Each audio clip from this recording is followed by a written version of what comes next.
and welcome to the CNBC TV18.com presents the SaaS Chronicle powered by AWS. And I'm your host, Ruchira Sharma.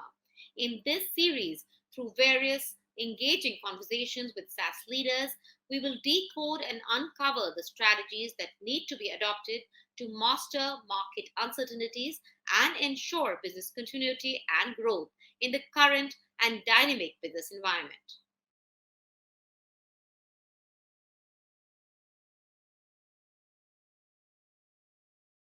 According to a recent report by Bain, the SaaS landscape has witnessed 12 times growth in investments in the last 3 years by venture capitalists and private equity firms. That is a whopping 8% of all deals value in the country. And to bring this phenomenal growth story to the forefront, with a specific aim to understand the nuances of this journey, we have up next an engaging fireside chat. And the guests are Mr. Sunil Thomas, co-founder and executive chairman, CleverTap, and Mr. Puneet Chandok, President, India and South Asia, AWS. The topic for this fireside chat is the C-suite priorities in the post-pandemic world. So let's dive in. Welcome, Sunil. Welcome to the SaaS Chronicles. We have a lot of respect for CleverTap and what all of you are building. We love the partnership between AWS and CleverTap. In fact, very excited to do a lot more together. And I'm absolutely thrilled to host you today, Sunil. So thank you. Thank you very much, Puneet. It's awesome to see you after a while and really look forward to this conversation. Super. So, Sunil, the way I'll run this is I'll start by zooming out a little bit and talk about what's happening in the SaaS ecosystem around us, also touch on some aspects of culture, and then zoom in and talk about what you all are building at CleverTap and how you're making this magic happen. Does that work? Absolutely, it does. Super. So let me start with the first question, and I want to start with culture, Sunil. I mean, the pandemic that we've all gone through, or we're still going through this in a way, it's been really tough for all of us, right? It's become the biggest disruptor for nearly every aspect of every business in every industry. I can't imagine any sector that hasn't been touched, and every business has had to adapt and evolve and change. Now, I have two questions in this context of the pandemic for you, Sunil. Number one, how has CleverTap's culture been shaped by the pandemic, right? What has really changed? What has really shifted? And then second, what advice do you have for CXOs and leaders as they navigate this new world and prepare for the next phase of growth?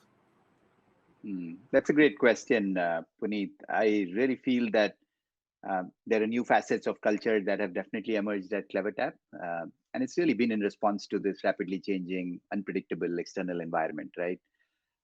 And like every change, there's some good and there's some negative aspects of this. I feel there have been some solid positives. Productivity increase, for example, in that context of remote work, zero commute, etc., is definitely been good. And I just think overall employee flexibility, has been really good, right?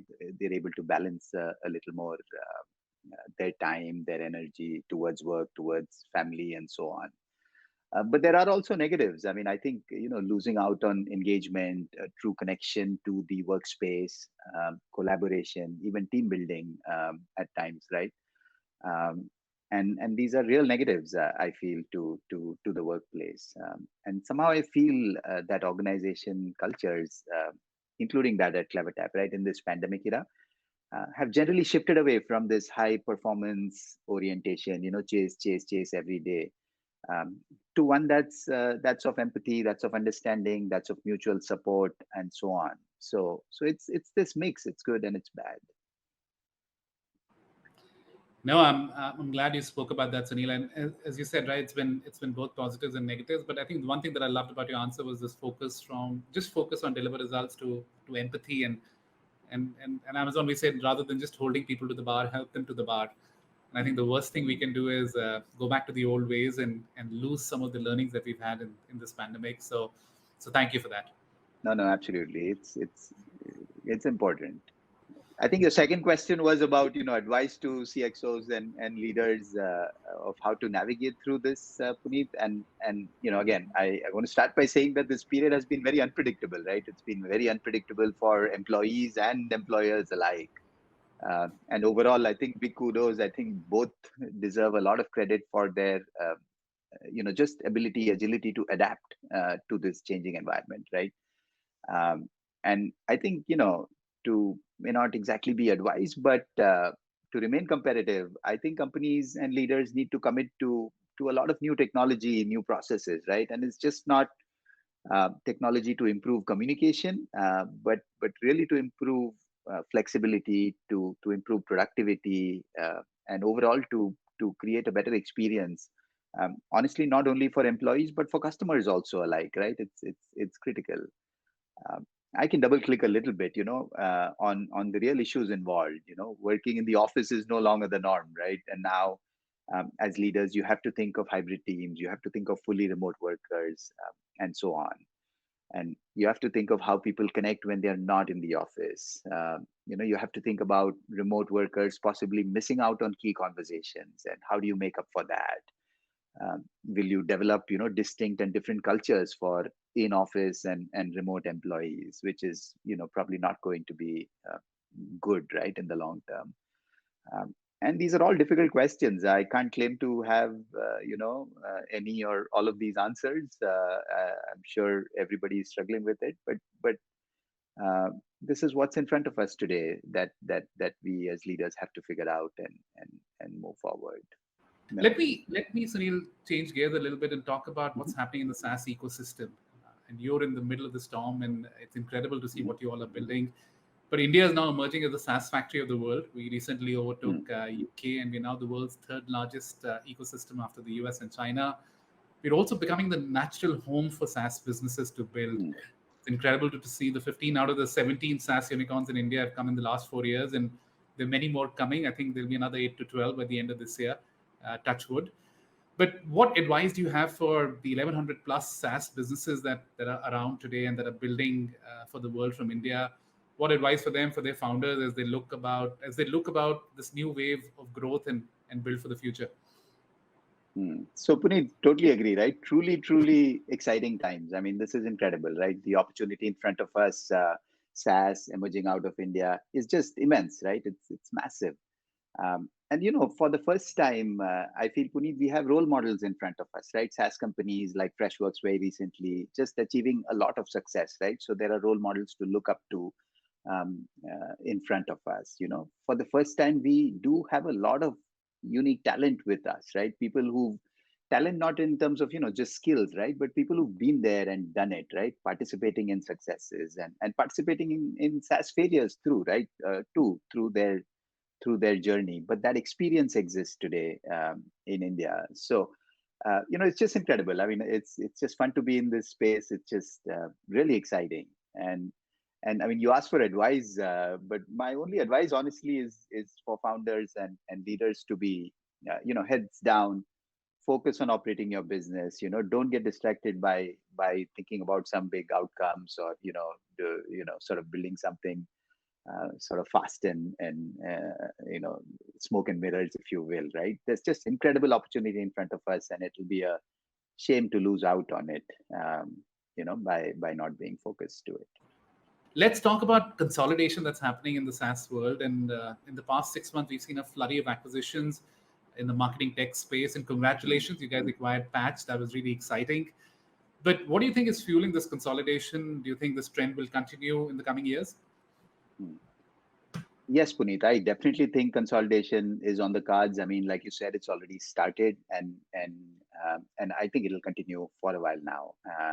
And honestly, in many ways, this is exciting actually, for founders like me, for people who are deep in the martech space, right? At least for those in the martech space, we all probably know about Scott Brinker's marketing technology landscape chart, right? The last I looked was 8,000 companies on it. Maybe now it even has 10,000 plus companies on it. Uh, and honestly, this is just too complex, right? This is too complex a landscape, especially for marketing and growth teams. These are not engineering, these are not data science teams, um, but for marketing and growth teams to navigate through a landscape like this, it's just incredibly complex. And to integrate all these different products seamlessly and to really derive value for their companies through all this stuff, right? So it's also natural that consolidation will happen. Simply just at CleverTap, for example, we are taking a holistic look at the user retention platform for digital brands, right? I mean, we are we are calling it today the world's first retention cloud, where we provide everything that you need to engage and retain your users at scale, right? So including analytics, including user segmentation, messaging across multiple channels, app, website personalization, A/B testing, lifecycle optimization. All of these are actually, sort of industries of their own with a bunch of software available. And just even in our own little small world, we are seeing a lot of success today because we've put together a bunch of these things in an integrated, tight, easy to use product for our customers. Let's talk more about CleverTap, Sunil. I was really intrigued, and we've just seen exponential growth in the last 5 to 6 years. We've expanded across 10 countries, if I'm not wrong, 350 plus employees. Just incredible to see the growth and momentum. Just from your vantage point, what is next? Yeah, what's the next growth frontier now for CleverTap? Yeah, so we've come a long way, obviously, Puneet. But honestly, we are now in that truly scale up stage, if you will. We will grow organically, I mean, by just executing, but we will also grow inorganically, right, with some acquisitions and so on, like we talked about. Today, we dominate the mobile first, digital businesses or digital millennial businesses, if you will. But this realization that user retention is a very critical problem. In fact, in many industries, it's a lot more important than acquiring new users. Uh, this concept is being more and more understood by companies out there, right? And if anything, COVID has accelerated this sort of realization. User retention is important, and it's a good way to profitability, and so on. And so we're just seeing, even from 2 years ago, right, pre-COVID, we're just seeing a lot of opportunity globally out there to provide value, to increase user retention for digital brands of all shapes and sizes and verticals, and to increase customer lifetime value for them. So there's a lot in front of us, and if anything, we will only accelerate our growth from where we've come so far. On a related point, Sunil, let's talk innovation. Hmm. I was looking at the latest G2 Grid report. CleverTap has been featured for the 11th time in a row as a leader in the mobile marketing category. Congratulations. I don't know how you do this 11 times in a row, but it's phenomenal to see this. But tell us, how do you innovate at CleverTap? Yeah? What's your secret sauce? Yeah, thank you, Puneet. I mean, it's really good to be recognized, right? It's really good. But secret sauce, I mean, you guys know this well. I mean, I think our customers have played a critical part in our growth. I mean, we've always had our customers at the center of everything we do, towards specifically towards innovation, right? And truth be told, that the pandemic years were not easy for us, meaning just access to customers, right? To have real conversations for the long term became difficult through the past two plus years, right?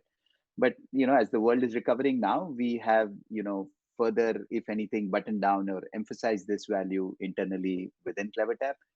Um, net, listening to our customers, solving for their problems, helping them grow revenues and their users over time, has been the secret, and will continue to remain the key to our success going forward, Puneet. Well, thank you, Sunil. I think there are so many similarities between Amazon and CleverTap, right? I mean, when I asked you about innovation, the first thing you said was customers, and it's the same for us, right? Which is work backwards and solve the problems that customers have. Don't just innovate for the sake of it, or build technology for the sake of it. But glad to hear that. Let's talk technology, because that's one of the first things you said, Sunil, when I asked you for some advice for founders, and you said keep your head down, think about technology, build. But if you really look at CleverTap, right, you are a born in the cloud company. We love the way you've thought about and worked with machine learning, and you've become one of the leading customer retention platforms. What are the next big technology bets that you're taking at CleverTap, and the ones that you're really excited about? Yeah, so Puneet, I mean, mobile apps are going to solve more and more use cases, right, for each and every one of us.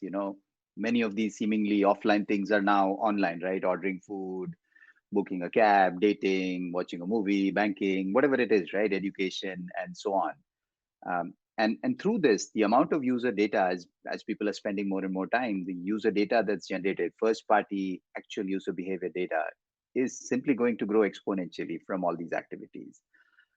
Now, to counter this, because people are spending so much time online, their attention span is getting even shorter and shorter every day, right? And as brands, they need to be proactively served. Users need to be proactively served to what they've come looking for, or else they'll simply just lose interest, get distracted, and move on, right? And more data coupled with sort of lower attention span, doesn't mean understanding the user behavior or serving users should take longer. If anything, it needs to be like instant and faster when you really have their attention for those few seconds, for what we call these mobile moments, etc. So from day one at CleverTap, we have believed that modern businesses need something that works in real time. We built, purpose built, what we call Tesseract DB. That's the heart of CleverTap's platform. You can store unlimited data about your users in Tesseract DB and access all of it when you need it in real time. And overall, innovation for the future will be over these same principles.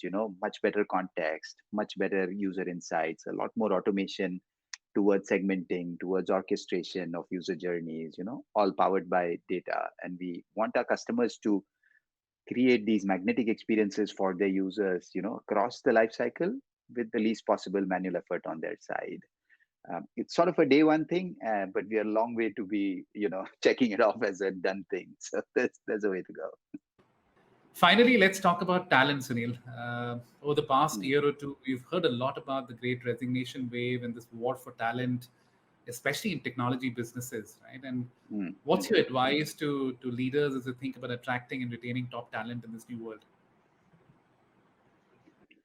Yeah, so contextually, zooming out a little bit, I think healthy work-life balance and mental health is a lot more critical than ever, right? Today, right now, I don't think employees are content to sort of trade their well-being, their own personal well-being, for simply a great salary.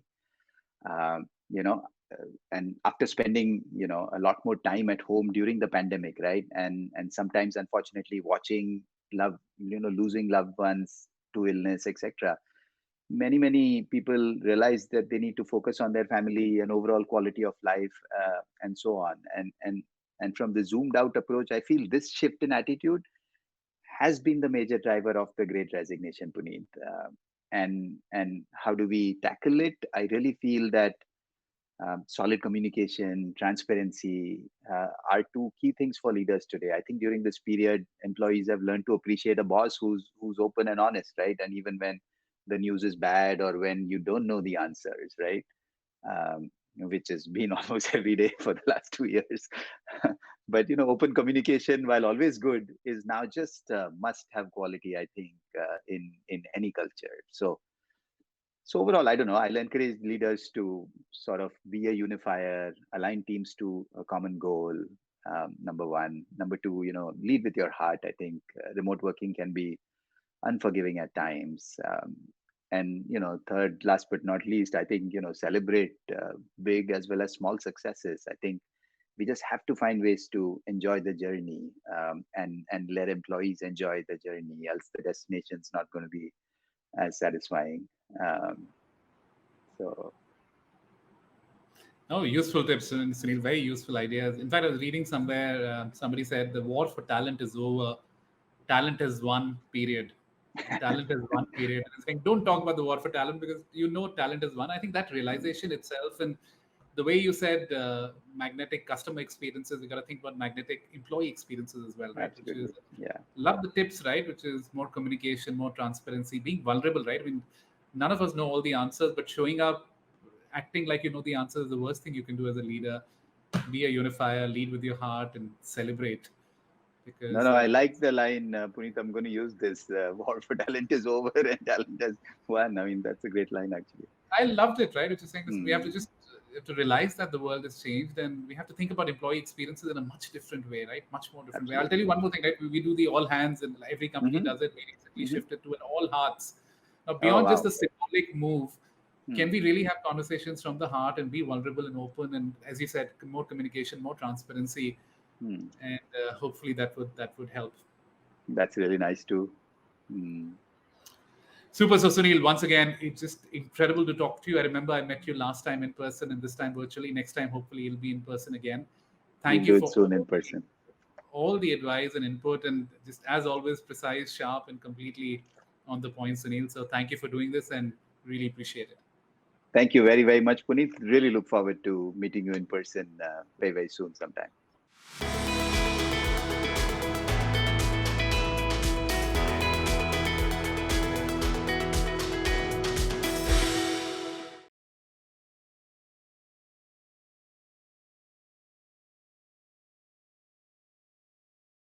Hello and welcome to CNBC TV 18.com presents the SaaS Chronicles powered by AWS.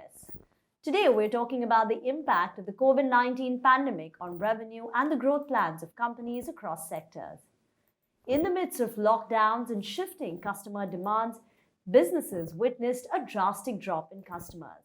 As COVID norms ease around the country, businesses must step up their strategies and redesign their supply chain systems to overcome the challenges of revival. However, the most important learning to come out of this global pandemic was to always have a backup revenue management model ready to deal with uncertainties and prevent huge losses to the business. To discuss this further, I have with me Ravi Sundararajan, the Chief Operating Officer at Gupshup, and Narsimha Reddy, CFO and Head of Strategy at MoEngage. We will discuss how businesses can create a reliable demand forecasting system and build a robust revenue management strategy that can withstand a volatile post-pandemic landscape. I am Reema Tendulkar, anchor and editor at CNBC TV 18. Gentlemen, thank you very, very much for joining in. Excited to be here. My first question is, Ravi, we would have never imagined COVID pandemic taking away 2 years of our life. And now we are watching a war unfold in Ukraine. It reminds us of the ubiquity of uncertainty. And the situations that you encounter as leaders, the decisions that you need to take, are not something that you faced in your life before. There is no prior experience that you can draw from. How does a leader deal with this volatile landscape? Yeah, thanks, Rima. As you know, obviously, as you pointed out, these are unprecedented times. In the last 2 years, has taught us to be really flexible and be prepared for anything. One of the things that we've used is, as we've grown, it was a huge shock initially. The first 1 or 2 months, even our customers were figuring out what to do. But as we, came through this, what we realized and what helped us navigate some of this is three main things. One is being flexible and understanding that demand comes from various segments. Though some segments went down, some segments improved. So having micro segmentation strategies and being able to have a more flexible approach, be it go to market or product development, to look at how do we serve some of these segments and tune some of our or in real time, shift some of these resources from various segments, helped us combat this, the flexibility. The second thing is looking for real time demand centric data points. And that kind of came across, especially when we had, being digitally native company and being profitable, we were able to weather this much better. So we were able to still keep our entire sales force and be able to gravitate towards these demand centric real time data points and address them and kind of create demand from there and streamline and also look at what are the market trends and changes and be using a combination of smart data management and using other tools, being able to help our customers also navigate the waters. And the third thing is overall the culture being being ready. It prepared us much more to be ready for changes and kind of uh, reinforcing that the ability to be entrepreneurial and flexible with a lot of attention to detail and customer centric helped us a lot. So those are the three main things that helped us.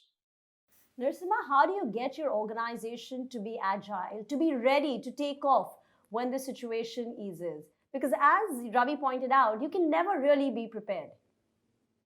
Thanks, Noah. Thanks for having me. Yeah, as Ravi pointed out, you can't predict this kind of uncertainties, and it was important for us to adopt right tools and systems in place.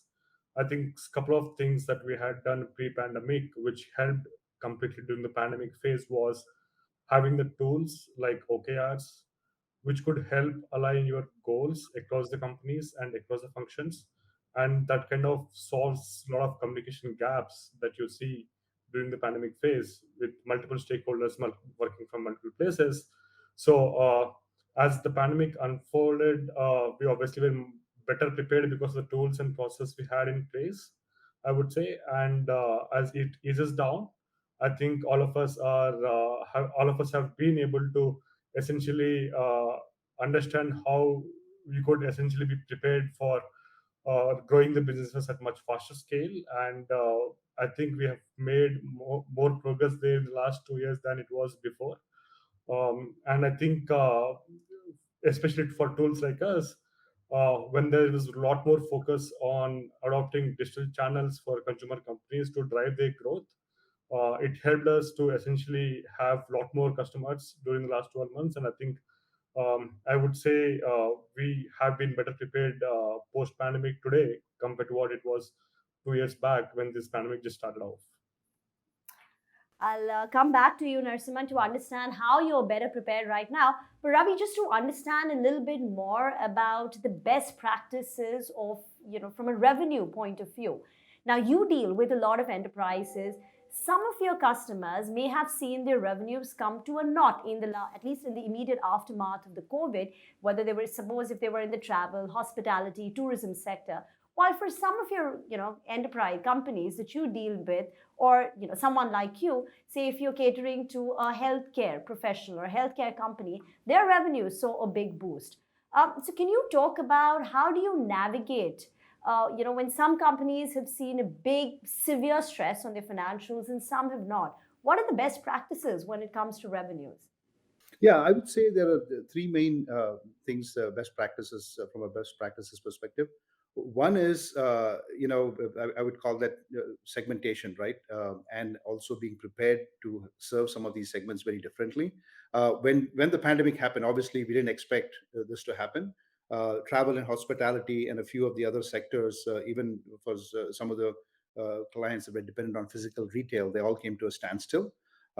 And some of the other sectors, initially, a lot of them were the first month or so, everything came to a standstill. And then we realized that because of the ability to, we have kind of have because of a segmentation strategy, we had a very digitally native focused approach because we grew up with the Indian unicorns and unicorns. Flipkart became a customer of ours. There were just three people in a room, so on and so forth. So basically, because we had that segmentation and focus on some of these segments and serving them in a separate way, we were able to adapt and say, okay, well, this has gone down, but that actually is what came to a standstill. But later on, they all started picking up because one of the big trends of the pandemic was people became remote, and when they became remote, they wanted to do things much more interactive, and with the availability of bandwidth and all that stuff, also it became a personalization took a big trend. So segmentation is one thing. The second thing is, as Narsima also pointed out, is we had a set of so in addition to the people, the tools and systems that are places to help the people. And though people had the objectives, they had to change the objectives. Though they had high level OKRs of revenue of X and Y in segments, but they have to shuffle and said, okay, it doesn't matter. We'll meet a high level OKR. The sub bullets of these OKRs and all the other stuff that you drive are going to change, and that's where the flexibility and comes in. Uh, and some of the demands, some of the areas started taking off, and then we started gravitating towards those sectors which are more digitally native and also move towards kind of some of these mobile strategies. So that's kind of the flexible tools and systems to support the change in the scenario. And the third thing is having a real-time approach to revenue management, because as and when things change, you need to shift resources to apply more to some of these new things that are required. Personalization became a big thing. We started focusing more on conversational AI, conversational automation, conversational support, and even conversational commerce. Those are things that were actually, compared to other markets like LATAM and China, some other regions were falling behind. But that's where the global strategy helps. We can say, hey, some regions actually went up by 100%, some regions went down by 100%, and some regions recovered faster than the other. So we could take best practices from various other regions and segments and apply them and change our go-to-market and our product fulfillment strategies to be able to manage this revenue. So those are the three big things that I think helped us navigate this. Narsimhan, I want to understand a little bit more about demand forecasting. The earlier way, the standard practice was you have some base case scenarios, you do future discounting, then you stress them for some alternate scenarios.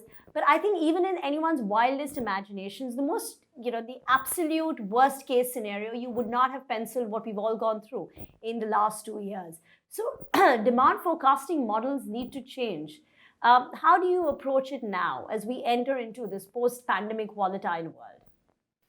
You are absolutely right, Rima. I think demand forecasting or revenue forecasting has become much more important in the last 2 years.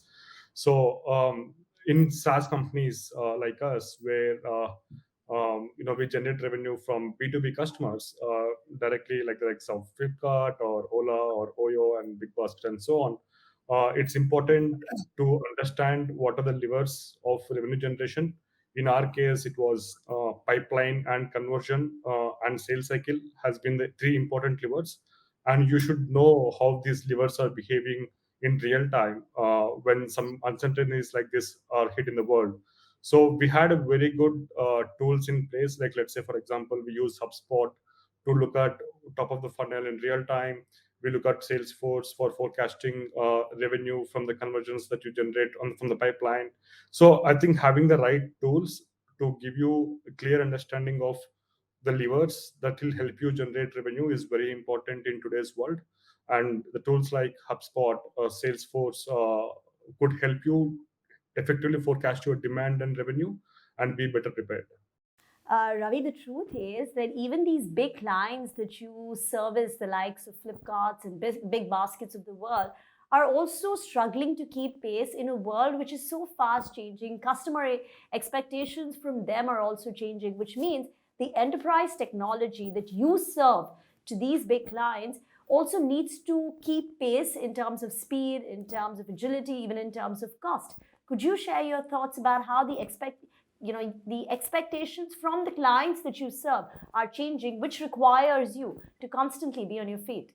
Yeah, that's a really a great point, Rima. What happened was, I think, especially in some of the digital, even the digitally native companies in India, the brands that both you and Narsima mentioned, where they themselves were changing to consumer trends. So what happened is, as the pandemic hit, there were three big trends, right? One is people started. Uh, Obviously, there's a lot more people engaging remotely, which means the mobile technology and some of the mobile stuff, people gravitated to things that they spend their time with, which they got into messaging apps and various other things to interact with their brands. So the mobile engagement increased, and because that they're remote, their demand level, because now they're interacting with their brands 24/7. They're not going to a shop, and they're depending on some sales rep who comes and gives it to them. So it's like way they interact completely changed, and because of that, there are a lot of new companies and new models started coming, competing with these brands, where they would say, I would just focus on enabling people to get access to capital, be able to do mobile commerce, be able to do personalized shopping, just get the right makeup or the right dress. So the personalization completely took off, and also interactivity and always on took off. Now you have to be, people are sitting late night and interacting with the brand, and they expect levels of support. So the levels of support, interactivity, and personalization just went off the roof, and they were not prepared for it. And we ourselves had to help them address these things. And that's why I think the acceleration of conversational pre-purchase journeys, even WhatsApp and Instagram and all of them started, which have business messaging offerings, they completely retooled their offerings, and they would just focus on post-purchase support. But they had to create pre-purchase journeys, and also create multi-product catalogs and mobile payments. And UPI was became a big thing, as you can see. UPI transactions are more even than credit card transactions in terms of dollar value. This is new innovations like mobile wallets, UPI, all that just took off. So they were not prepared to this, and there's some companies are betting on different strategies, and they completely had to retool. And so those are some of the things that we saw, and even in the way we forecast, though we were using some traditional tools like Salesforce and HubSpot and LeadSquare, I mentioned we had to start using things like data science, because one of the things in the SaaS model, the way you get rewarded is predictability, which is why cloud is better than a regular sales, enterprise sales. So here we had to use a combination of data science, even in the forecasting, where we had to include engineering, which wasn't there before in forecasting, using AI, seeing what are the data science and how these clusters work, and to do real-time data revenue forecasting and management. And also the way we deliver products and what we deliver changed. Narsimhan, even for your business, data sits at the heart, right, of your business. Can you tell us how your demand forecasting has evolved? Ravi was talking about the use of data science over and above what you are using with HubSpot, Salesforce, etc. Can you talk about the technology that you are using, the processes and tools for demand forecasting now? Sure, Rima. I think, yeah, as Ravi mentioned, obviously, for SaaS companies like us, three things really mattered. One is obviously how your pipeline generation evolves over time, with uncertainty hitting in the world. Suddenly, obviously, when the pandemic got hit, no one was purchasing tools. Everyone was trying to figure out what the new normal looks like and what would happen to the world post this pandemic, right? So I would say we have very clear understanding, and we do this in almost on a very periodic basis, where how much pipeline generated would essentially result in what revenue for you guys. Let's say, for example, we have conversion rates, and I would say the sales cycle mapped very clearly depending on the opportunity type and sector. So we had to bisect the data a lot into what are the opportunities that we're able to generate by customer type. It could be an enterprise customer, it could be SMB customer, because the velocity of the revenue generation from each of these customers changes, because as SMBs could be signed up in 1.5 month, and enterprise could take probably 3 to 4 months to sign up with you guys.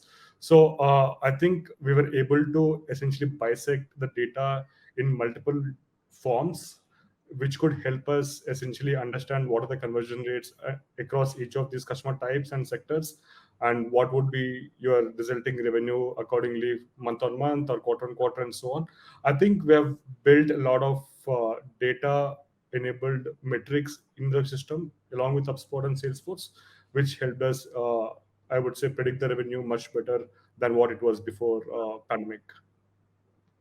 Ravi, you keep talking about personalization and how that has emerged as such a big trend, and one which will be a big one even going ahead. Well, if you have to cater to this fast growing personalization trend, you have to optimize your resources very carefully. Otherwise, it's going to be a huge cost burden. So, what would your advice be when it comes to revenue management strategy? That how do you maximize growth and revenue if you have with limited resources?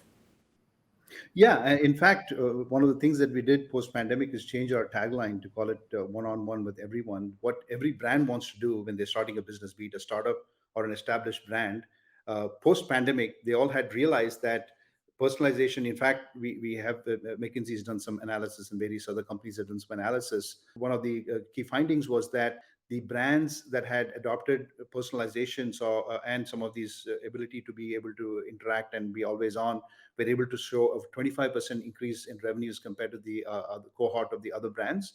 And so as brands were able to cater and change their strategies to be adopt personalization, that helped. And so anyone was looking at serving the customers today have to have their, everybody wants millions of customers. Now question is, how do you be able to do one-on-one with million people, right? So that's the key thing about personalization. And so that requires not only having all the data sets, but also using a lot of AI and the data science that you mentioned, where you have micro segmentation and look at all the stuff and say, this type of segment likes to do this, and then you make it contextualized and personalized. And when people get contextualized information, then they act more, and that leads to better conversions. So that trend actually helped address some of these things for the brands. And for us too, we found out that, for example, we were making conversational journeys mostly pre-pandemic. 95% was post-purchase, but now people wanted to actually, we had to shift. And today our thing is 55% pre-purchase and 20% purchase, and only 25% is post-purchase, where people now actually spend a lot of time discovering the product, comparison shopping, getting the right thing and personalizing it, be it anything that they want. So that can completely change. And then even the brands had to adapt, and the people who were able to adapt will show much more higher revenue traction than others. Coming back to your business per se, as a CFO, Narasimhan, cost control always is a priority. It's always been, and it will be, even as companies try and maximize revenue as the economy starts recovering. Can you talk about the best practices that you have learned? Have there been any tweaks to the cost control model, any learnings in the last 2 years that you would like to implement or recommend? Sure, Imam. Yeah, I think it's always a harder job to control costs at any company. So I think a couple of things I could probably tell you what we have done. So in companies like us, we predominantly spend on people, infrastructure, software, and marketing. So it is important to get a near real-time visibility across all these functions when it comes to cost or expenditure. So we have adopted a lot of tools. For example, let's say we onboarded a tool called Zluri, which helps you understand software purchases happening across multiple functions. So let's say today I know how much expenditure is a security team is incurring on a yearly basis or a monthly basis compared to, let's say, marketing team is incurring on a monthly basis, and so on. So essentially, tools like Zluri help us discover what is the software spend across multiple functions, and it is important to get this real time, right, in near real time, because um, just to give you a sense, we use more than 150 tools in today's world, because everyone is operating remote. So be it the likes of Zluri for finance, or be it the likes of Zoom, which was essentially grown 100% or 200% during pandemic phase. So it's important to get the real time visibility of costs happening across functions, and we do have a lot of automation put in place post pandemic to even also lower the time for procurement, right? Like, let's say, for example, one is obviously cost control. How do you essentially ensure that procurement happens on time while you purchase the tools at the right price, right? So we also automated a lot of things in place to essentially look at costs across functions, ability to fast track purchases across functions, and at a lower price, or a right price, I would say. So all of this was not possible, or was not relevant, very relevant before pandemic, and I think post pandemic we had put a lot of cost controls in place to essentially help us have a real time visibility of the cost across multiple levers that we have, be it people, be it infrastructure, be it software, or be it marketing. So it's important to understand for companies on what are the cost levers, and have real time visibility across these cost levers with tools or automation in place to give you higher predictability. If anything, the last few months have taught us that growth cannot come at any cost. And we've seen the way many of these publicly listed companies, these new age tech companies, have gotten hammered in the stock markets once they went public. Ravi, so, everyone's chasing growth, right? Economies are recovering right now. This is the best time. There is revenge spending taking place, and you want to capitalize on it. But how do you maximize growth while keeping costs under control? Would you like to add anything to what Narasimhan just said about the best practices? How do you approach it from here on? Yeah, I would say, there are a couple of more things I'd like to add. One is, obviously we all get rewarded to grow, right? That's one of the reasons why people invest, and especially in SaaS is an area where if there is micro segments of growth, we want to kind of address that and capture that growth, while also maintaining, your costs. We've always been profitable from day one. When we started the enterprise business 11 years ago, we had customers, so we maintained that profitability. So even though we've raised capital recently, it's been used for growth through acquisitions and through expansions in various countries. So we've opened offices in about 50 countries. So that's driving growth, but that's not indiscriminate growth where actually it's chasing some of the pockets of demand, especially in emerging markets and various other areas, geographies where we see a trend towards digitization and adoption of some of these mobile first strategies, and engagement of where the people there's also people are working towards these reducing friction in some of these customer journeys. So that's kind of how we've adapted. Obviously, while maintaining profitability, you also want to keep investing, because the better way is you can just pick a segment and be a cash cow, but we also want to do both. So the key thing is to be able to real time forecast, be flexible, and chase pockets of growth while also maintaining your costs. My Narsimhan, my next question is that we've perhaps seen the worst of a crisis behind us, and hopefully we won't have to deal with anything like this. But as we prepare for a very volatile, a VUCA world, as it's called, what would be the top three changes that you would make in your organization right now to make sure that if tomorrow another extreme event surfaces, the company more engaged is very well prepared? Sure, Rima. So I think I would say probably three, four things. So one is obviously how do you put right tools for collaboration. As I mentioned in the beginning, I think having an OKR tool or adopting to an OKR tool and having this boiled down to probably each pod or each team helps you to align what you are chasing for as a company across multiple people. So obviously we have grown more than 12 in the last 2 months. We have grown more than 2x. We were about 250 people before pandemic, and today we are more than 600 people. So when you're growing that fast, I would say it's very important to have everyone in your company working towards the same objective. And I think tools like this help you collaborate much efficiently across companies. We use a product from X to 10X, which is, I would say, Saikis and Binny Bansal's OKR prepared OKR tool, and we were one of the first beta customers for them before pandemic itself. So that's one. Basically, have right tools in place for people to collaborate better, so that you are better prepared in remote world. As two, I would say look at data in real time, right? So you can't have annual plans. I think a lot of us are used to having annual plans, be it public companies or be it even startups. You can't just think what could happen in the next 1 year today and predict everything according to that. You have to be more dynamic, more agile. We look at on a monthly basis.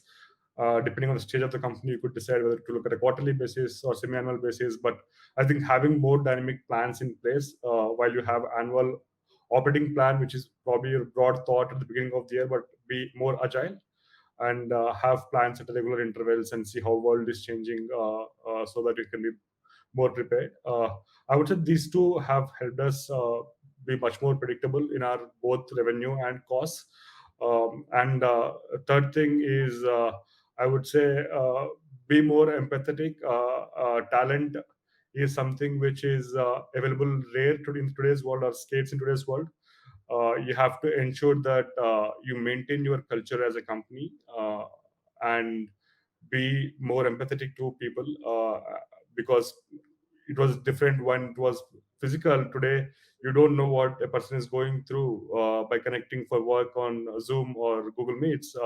So talent is going to be a scarce resource even going forward. So I would say be more empathetic to people who's going to work with you, and you should have right things in place to help attract talent. So I would say these are the top three things I would advise for better be prepared in uncertainties like this. Well said, Narasimhan. So, empathy, the right tools of collaboration, that's two. And thirdly, use your data dynamically in real time, whether it's for costs or Yeah. for forecasting revenue. Ravi, anything that you would like to add to make Gupshup crisis ready, future ready? Yeah, I think I would. One other thing I would add is obviously, as Nassim pointed out, the culture is very important. It's the people that make everything. They're the ones who decide what tools to use, how you run, and what you do. So I think having the right culture, which is in our case, we've always been entrepreneurial, agile, flexible, and been able to make customer first. So and when that inculcates and goes through all the levels of the company, they're able to decide and grow. We ourselves grew from 200 to 1,200 people, and one of the biggest things is how do we make the frontline people have the same culture and grow with it and be able to be adaptable and flexible and use newer things. And obviously, data is there everywhere, but how do you use the data and be intelligent about it and using new things like data science and AI? So that's what I would add. There is a phrase, strategy meets culture for breakfast. But Narsimha, I want to pick up one of the points that you said, the use of data in real time. We have to be dynamic and agile. Are there any challenges that you face in implementing this? Because this is easier said than done, right? You implement, it could even result in wrong decisions. There is a lot of noise that you need to filter. Could you share your thoughts on what happens when you actually try and do this and if there are any challenges? No, you're right, Sima. It's definitely easier said than done because um, just to give you some sense about our operations, we have people across multiple countries. We have more than 50 people working out of Jakarta, let's say, and we have more than 50 people spread across multiple pockets of Southeast Asia. We have people spread across US, Europe, and Middle East, and so on. So, and data for each region could be very different because US probably, let's say, is more mature market compared to Southeast Asia, or India is more mature market compared to, let's say, Middle East. So you have to look at data, I would say, or bisect the data with the right top of the funnel or top of the filters. Otherwise, the data that you would look probably lead to very wrong decisions, as you rightly mentioned. So we divide data into first business units, and then to customer types, and then to segments, so that you're looking at the right data and not making the decisions, right decisions, looking at this data. So there are obviously nuances for each company, and I think you should look. You, as a company, you should know what filters that you should need to do to look at the right data. In our case, this is what we do, right? So definitely more nuances, and it's evolving for all the companies as we speak, I believe. So yeah, hopefully, I think we don't need to face such kind of uncertainties again in the near future. But definitely, a lot of companies are more prepared in today's world compared to what it was before. Both Gupshup and Mo Engage have seen tremendous growth in the last few months. I think Mo Engage, Narsimhan, you said that has gone 2x up, right, in the last 12 months. And even for Gupshup, the growth rates have been staggering. Um, what is next, Ravi? What keeps you up at night? What is your big worry? Yeah, and we have actually grown 6x from 200 to 1200 in the last year, and it's been hyper growth. So one of the things that keeps us up at night is the how when we grow, we don't control a lot of things you don't control because there are people in the front line making decisions. And as you pointed out, and that came across in the discussion, was data is very important, right? As we grow, in fact, one of the things in our culture is attention to detail and being able to make the right decisions based on some of the data that you have. And so that's why it comes back to the culture. When we hire people, what we say is, are these people, they have to have certain beliefs that we have. So that's what you can control, because when they have the same beliefs and the same goals, the same vision, and they want to change the world. Like if we think conversational messaging is going to change the world, brands interact with their consumers and they're passionate and believe in that. Those are some of the things that we look at when we try to get people, because others you can't control. When they have the right belief system and the right vision, they're tied into our vision and belief. Because end of the day, there are enough companies who pay you more, or you can always find a better job. But when you believe in a mission and a cause, and you believe in that and want to change the world towards that, that's kind of what we try to inculcate. So that's what keeps us up at night. Do we have the right culture, the right set of people coming in to take forward the vision? Because at the end of the day, as companies grow, we can't control everything that happens, but we can set the right culture, give the right data, and make sure people are flexible, entrepreneurial, and have the right attention to detail to be able to change and react to some of these real-time changes, which in this uncertain world, and also be thought leaders, advisors to our customers, because end of the day, customers also looking for advice, rather than somebody's like when you go to a doctor, they ask you, they don't say, how many these are the types of medicines I have. They actually ask you questions to understand what the problem is. So more the problem solving mindset than thought leaders and advisors and counselors to our customers. That's kind of some of the things that we focus on, so that people have the right attitude and able to grow. So align your employees with the vision and the mission of the companies. Ravi, just one more word. I want to come back to the point about data, because data is the fulcrum now of every single business, and even for your business. Now, many of these old legacy companies, I won't call them old, but companies which have been around for decades prior to data being such a big hot commodity, they face issues like their data is in silos, their data is not standardized. Now, both of you all are digital natives. Are there any challenges that you face in mining data to extract value?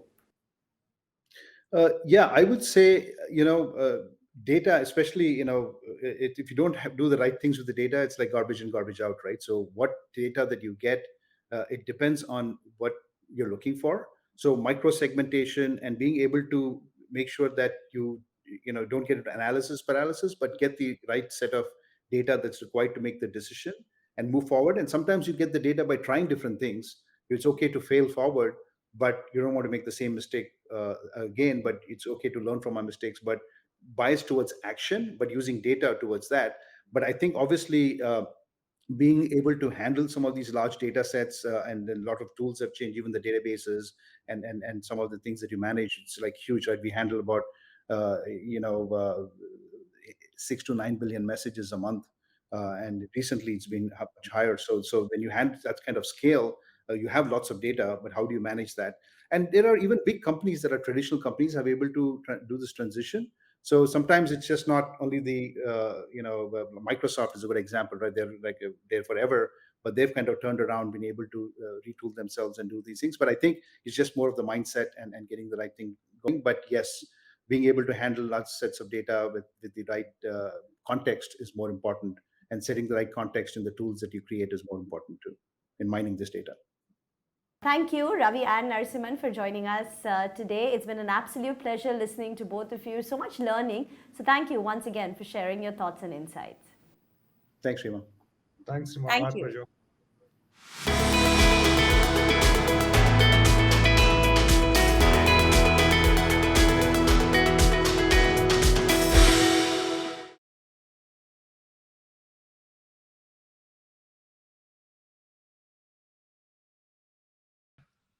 Hello, everyone. In this particular conversation of the SaaS Chronicle powered by AWS, we focus on the rise of revenue ops.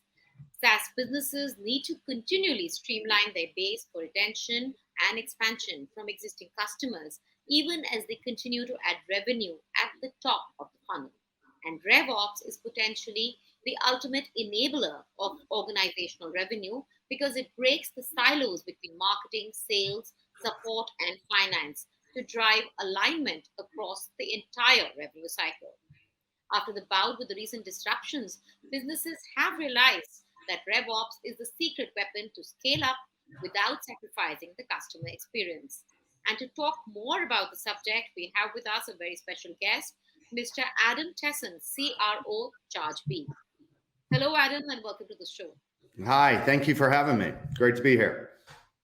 Great having you here, Adam. And my first question to you is for the benefit of our audience, could you please shed some light on what was the specific moment that sparked the idea of Charge B and how has the journey been so far? Yeah, absolutely. So, just for context, I've been here just over 2 years. So, what wasn't here at the beginning of the journey with Krish, Raman, Tiago, and KPS, but a little bit of backdrop. Companies are born in different ways. They're looking for something missing, and sometimes they look at a market and find something missing. Sometimes they look at a product offering and find something missing. And actually, the way ChargeBee evolved was a little different. So to your point, it was 11 years ago. But they'd actually formed the team first. And what Krish thought was, the strong foundation of a team was a big factor in how ChargeBee's story evolved. So they really started from forming a team together, the four of them, and then looking for a problem. And what they believed is a technically strong founding team with great professional relationships and a shared vision for business is one of the most common denominators for successful startups. So that was the start of it. And then, then they started hunting around for a problem to solve. And they zeroed in on the SaaS reoccurring billing system problem that we serve today. Sure. Thank you for answering that, Adam. But coming to the next question, what is a broad mix of your customers, enterprises, startups, and the geographies that you're serving today? Yeah. So today we're a global company. 85% of our workforce is in in Chennai, but we have a large presence around the world now, almost 200 people in North America, about 80 in Amsterdam in our European headquarters. And so geographically, we serve kind of three core regions today: North America, Europe, and Asia Pacific. And really Asia Pacific is predominantly Australia, New Zealand, and now we just launched into India last month, a few weeks ago. So those are the three core countries in that region as we start opening up. And so if you think about the business, the split of the business is really, and this is both revenue and customer count, is about 45% North America, 45% Europe, and 10% APAC. And then going on to the segments of types of customers that we serve. So today we have about 4,200 paying customers and about 20,000 freemium customers. So we have a freemium product to facilitate our product-led growth motion.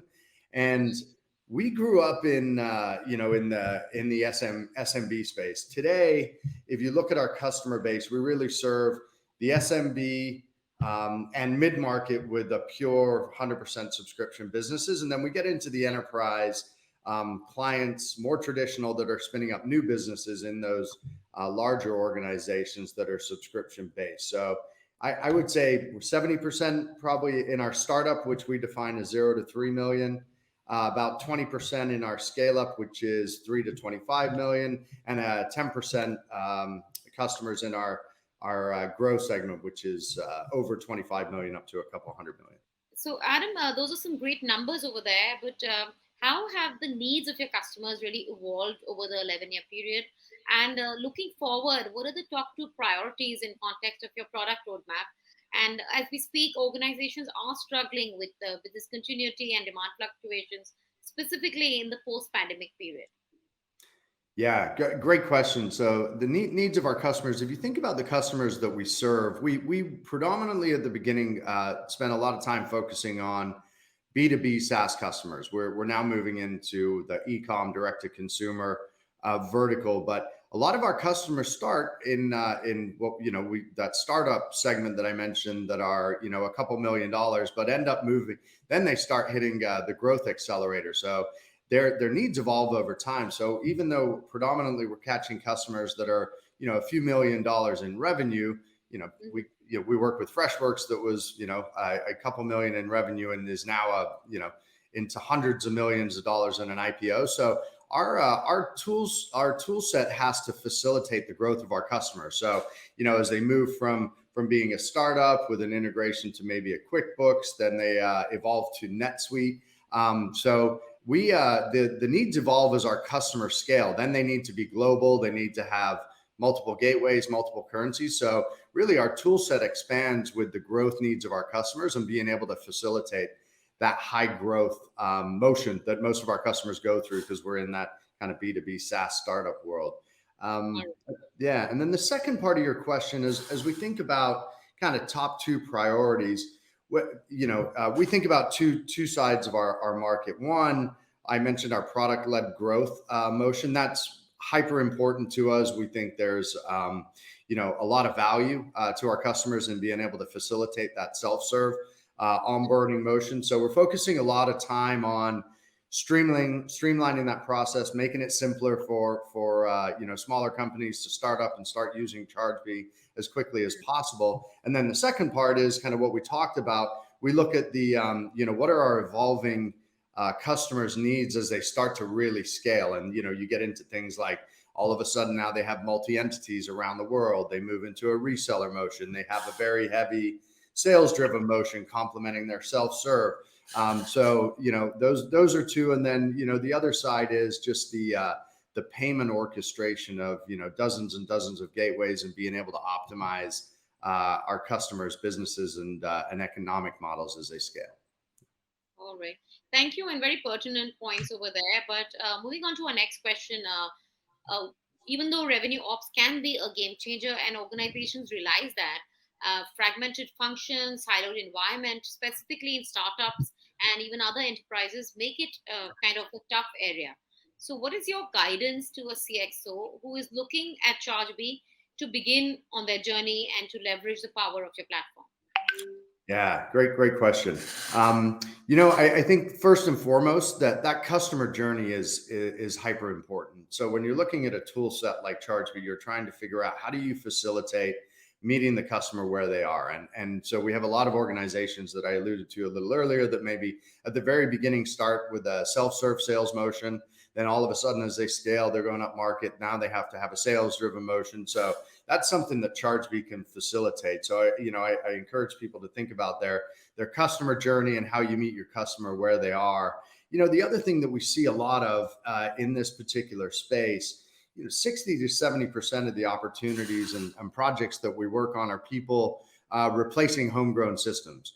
And so, I would encourage, CXOs who are looking at ChargeBee earlier on in the growth of their company is don't distract your precious development and engineering resources with the subscription management component of your offering. There's off-the-shelf services like ChargeBee and others out there right now that would allow you to ensure those resources are dedicated on your product, on your growth, and let an off-the-shelf solution like ChargeBee manage the subscription management, because it gets complicated.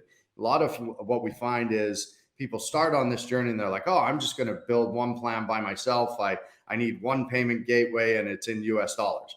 Then all of a sudden, as they scale and their product gets more complicated, there's dozens and dozens of permutations, all of a sudden dozens and dozens of currencies, languages, packs that you need to take care of. And so that complexity gets really big. And that's really what ChargeBee is good at. And then I think the last piece of that is the tech stack interoperability is critical. And that tech stack evolves as your organization evolves. You may be starting with, QuickBooks, maybe you're on HubSpot, and, as these organizations scale to hundreds of millions, maybe that flips over to NetSuite and Salesforce and marketing automation tools. So I think that's another big piece of the puzzle. Yeah. Definitely. So tech stack is definitely a very important aspect of the entire journey. But let's move closer home. So could you shed some light on how businesses in India particularly can benefit from your recently launched e-invoicing service? If you could take us through the primary features and tell us how Indian businesses can really benefit from it. Yeah, absolutely. And just as I mentioned earlier, we've officially just launched our GTM motion into India. And the reason for it only just happening now is if you go back, 5-7 years ago, the business to business SaaS ecosystem wasn't that mature in India. And so we made a conscious decision not to sell or purposely sell in there. We have an inbound motion, so we have customers that come and sign up anyways. But then there's specific needs that that you've alluded to that are very market specific. And e-invoicing is one for India, which is compulsory for all businesses with a certain level of turnover. The Central Board of Direct Taxes and Customs are lowering the turnover threshold for electronic billing. So it's now a mandatory requirement for businesses to provide an e-invoicing solution, and that's something that we had to develop and design specifically for the India market. So as we go into markets, we spend a lot of time thinking about what the nuances and differences are. Data sovereignty is another big one. We have data center infrastructure set up in not only North America, but Europe to manage against the GDPR and privacy laws down there, as well as down in Australia, because data sovereignty rights are very different. So that e-invoicing that you mentioned basically is automating your e-invoicing compliance with our industry first capability to help you generate reoccurring invoices adhering to the Indian e-invoicing directives. All right, great. So the global subscription of the e-commerce market was valued at a whopping 34.7 billion in the year 2020, and it is anticipated to reach 2.64 trillion by the year 2028, according to Univ Data's Market Insights. So how does this really pan out in terms of your long-term vision on revenue and customer goals for ChargeBee? And if I were to ask you to talk about 5 years down the line scenario specifically, could you take us through that? Yeah, 5 years down the line in a scale-up business is an eternity. So I'll do my best to address that part. But the first part, is really interesting. We did a study we did some analysis on our own data and then used Bain Consulting to do a study on geo expansion. Where should we expand as a business as we look further down the line, to your point, 1, 2, 3, 5 years out? And the interesting data points that came back from that study is in our current markets, which were North America, Europe, and Australia, New Zealand, India, there's only a 20% penetration in the subscription space. So what that means is only 20% of the subscription businesses in those regions are using a third-party product, which means there's an 80% of the market still to run at in our core markets. And so as we think about where we're going as a business, the first is to make sure that we have adequate coverage in these very large markets that are underserved today. So I think that's the first point that I mentioned, and I alluded to our own data, where 60 to 70% of the projects that we're working on were replacing homegrown systems. So that kind of gives you an insight and light into the nascency of the subscription space as a whole. Now, that being said, you mentioned a great point. There's hyper accelerated over the last couple of years, especially in e-com, direct to consumer, and quite frankly, B2B SaaS. Offerings had to accommodate this kind of distributed remote work. So there's been hyper acceleration. I think I also mentioned in one of my earlier comments, we had focused up until about 18 months ago just on the B2B SaaS space. So we're only now just getting into what we call e-commerce or direct to consumer, and we see massive growth there. And it's interesting, the concept there in that e-com space is by about, some of the studies that we see is by about 2023, 75% of the businesses that are selling direct to consumer are going to be subscription. So now there's a combination of, one-time purchases in that space, but there's more and more companies that are moving into a more of a subscription base in the direct to consumer arena. And the studies that we see is by like 2025, that's almost a $500 billion space today. It's about 100 billion today. So that's a huge opportunity for us. And then, some of the other interesting verticals that we think about are, disruption in, insurtech, healthcare, telco, gaming is interesting. That's got a huge subscription element to it. So those are some of the areas that we think about. And then there's geographical expansion and obviously further into APAC, places like South Korea, Japan. LATAM's got the highest growth rate of startups around the world right now. And so, there's more startups being created in LATAM than anywhere else. And so that's a really interesting geography for us as well. Great. So direct to consumer is the next milestone that you're looking at. And my next question, actually, you just answered that which industries have the highest potential to move to the subscription-based model. But is there something you'd like to add to that?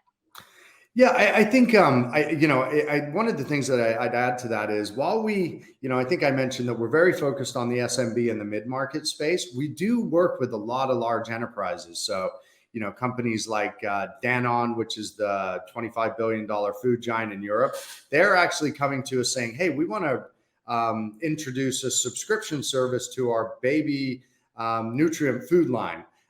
We work with companies like Toyota, Pret a Manger, who launched a 20-pound a month subscription to coffee in London and is now expanding that globally.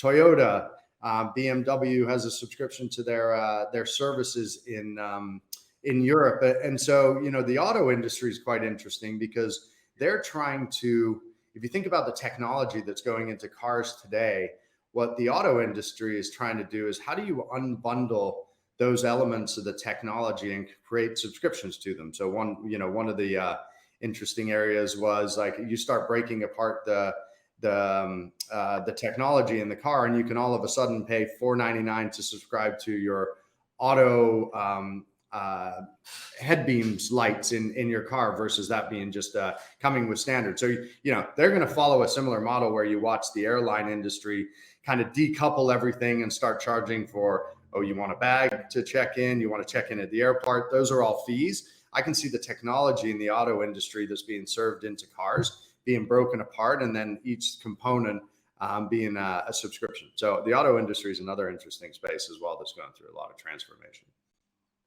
All right. And Mr. Adam, just before we wrap up, one last question with reference to technology where you would like to aggressively drive your next phase of investments, specifically looking at your 5-year future growth outlook.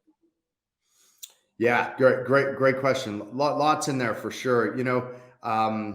As you can see, the AI, machine learning is starting to penetrate a lot of different spaces. We're seeing that as well. One of our acquisitions that we did recently was a company called Brightback that does churn deflection or intercepts subscribers when they go to hit the cancel button with an automated workflow. But part of that automation is, what type of customer am I trying to intercept canceling my subscription? Where are they? What offer is going to be relevant? And so we can A/B test and service up different offers to try and deflect that churn that's happening. And then the engine learns which offers are getting more success and then starts fine tuning it. I think that's a super interesting area where we're going to see more and more, especially in subscription businesses, AI and machine learning get in there. Pricing optimization is another one. I think the really successful subscription businesses do a lot of pricing experimentation. You need a flexible tool set like ChargeBee to be able to do that rapidly. We have customers in the direct-to-consumer space that test their pricing on a daily basis. If you think about somebody that's built their own system, hard-coded, you've got to go get engineers to change pricing, and it could take months. We have customers that can do that on the fly in days. And so I see a lot of AI, ML coming into that space in pricing optimization, where the tool set's learning what's being most successful in the A/B testing against which audiences in which regions. I think that's an interesting space. I think payment orchestration is another really interesting space. As businesses scale, that opportunity to optimize payments based on kind of region, payment type, even card type that's being used, currency. Those are interesting. And then, I think marketplace, where, as we think about the roadmap, to your point, 2, 3, 5 years down the line, API first platform play, like opening up our platform so different people can build on top of it and consume specific subscription services that may augment and complement their offerings, is a super interesting space for us as well. All right, great. Thank you so much for sharing those insights, and we were very happy to hear your thoughts on the role of AI ML in subscription management solution space. Thank you, Mr. Adam, for being with us today. Thank you. I really enjoyed the conversation. Thank you so much. And clearly, the RevOps movement is here, and the best-in-class companies are already seeing the benefits of this new way to drive revenue. So hope you all enjoyed watching the show and benefited from these actionable insights. Thank you for watching.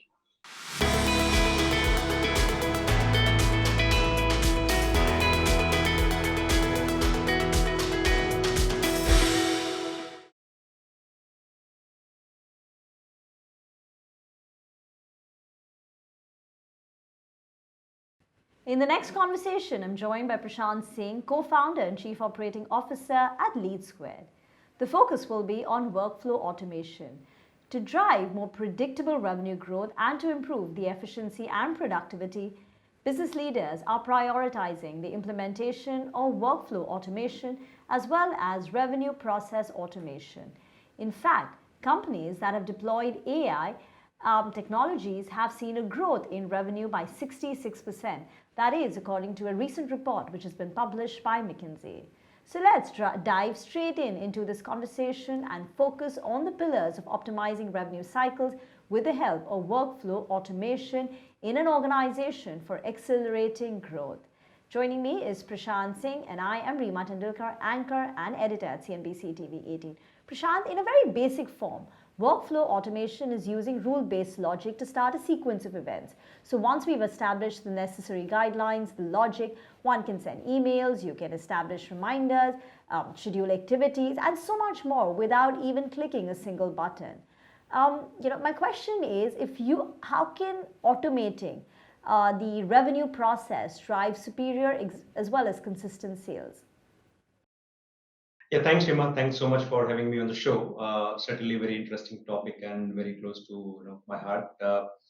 Since Lead Squared is a company providing software that enables sales and marketing automation, and we use our own software to drive a lot of automation within an organization. So if you look at the sales execution process, right? It's largely three buckets. One is pre-sales, then the entire process of closing the sales, and then post-sales. And in each of these phases of sales execution process, you deal with a number of stakeholders on the customer side, and within an organization also there may be multiple people who are speaking to customer stakeholders. In some cases, it can become a nightmare if you have to deal with a number of people, without automation being in place. In our case, the strategy that we have chosen is a very regimented, pre-sales and post-sales process. When I say regimentation, it means that automating the entire journey from lead capture to closure, end to end, and not leaving anything to be, done manually. So to give example, our entire lead capture from all the sources, whether it's from social media or from any other lead generation site, or maybe a phone call or inbound message or email, everything is automated so that we have zero lead leakage within Lead Squared. And after leads are captured, the entire qualification of lead, whether it's worthy to pay attention, the distribution of lead to the right salesperson based on the past performance of the person, based on the lead's attribute, that also is fully automated. And then if the lead has to be nurtured by marketing, then that is also automated by sending messages. There is email cadence, message cadence that is put in Lead Squared instance that we use, so that we nurture the lead via different kind of messages across channels and convert to a warm lead, or a hot lead. And after the lead is assigned to a salesperson, we prioritize the leads that the salesperson has to work upon on a given day. That also is automated actually. So imagine if a salesperson has to deal with say thousands of leads, and in a day that person can only probably look at say 20 or 30 leads, right? How would the salesperson prioritize without automation being in place, right? So we have an engine that prioritizes the leads for the salesperson and presents in a meaningful way so that they act on it. Now, even after this, it may happen that some people are not acting on those leads. So the finding out which leads are not acted upon and then escalating to the sales managers and the management, that also is automated. So our pre-sales journey is fully automated using our own software. On the post-sale side, we maintain a Lead Squared account to manage our customers, and that account is used by our key account managers and customer success team. So they're setting up the QBR, the MBR, the quarterly business review, the monthly business review, figuring out how is the adoption of the software. All that is fully automated. So I would say that automation in a growing company, right? A company, especially a company which is dealing with large volume of leads and has to close a number of deals every month. Without automation, it's absolutely difficult to achieve sales execution efficiency. Interesting, very interesting.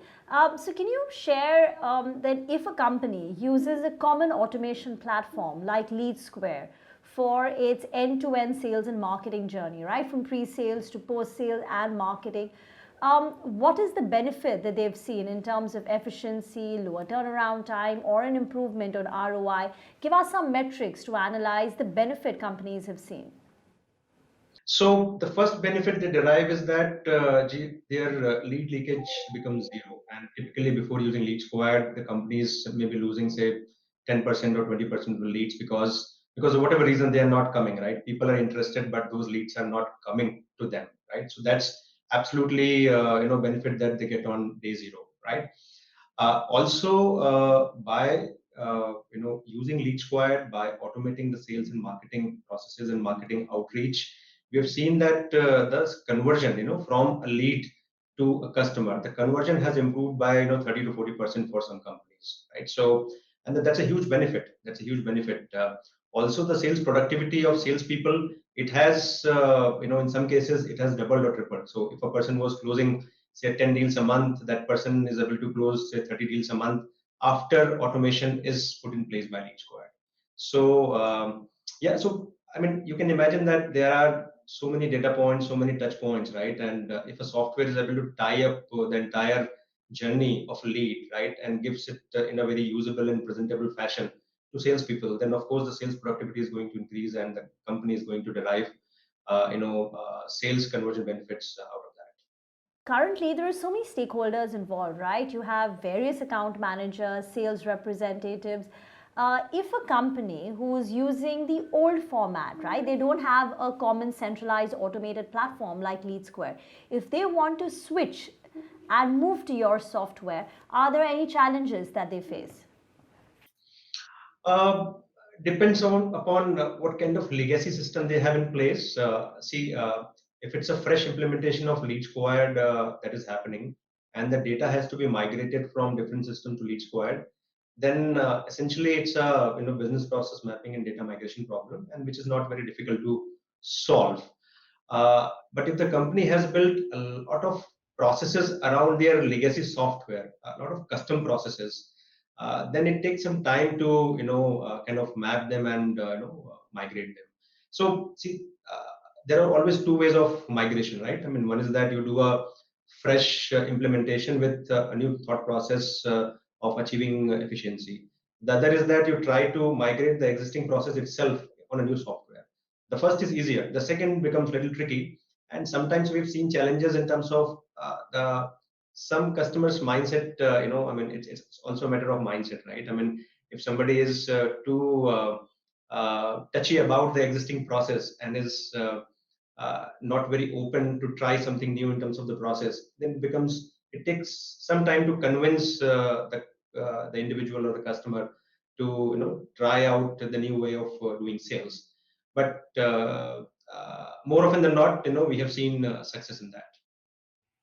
You know, intuitively, I can understand how a software like yours, automation, can help in the sales journey and conversion in bringing down the lead leakage or helping in the conversion of the leads into actual sales. But can you tell us how automating the marketing platform can actually drive superior and consistent sales? How does the changing the re-architecture of your marketing platform, bringing in automation, also help? Can you explain that? Absolutely. See, marketing is, I think, very integral to achieving higher sales efficiency, especially in case of high lead volume scenarios. Companies who are receiving thousands or lakhs of leads, say, per day.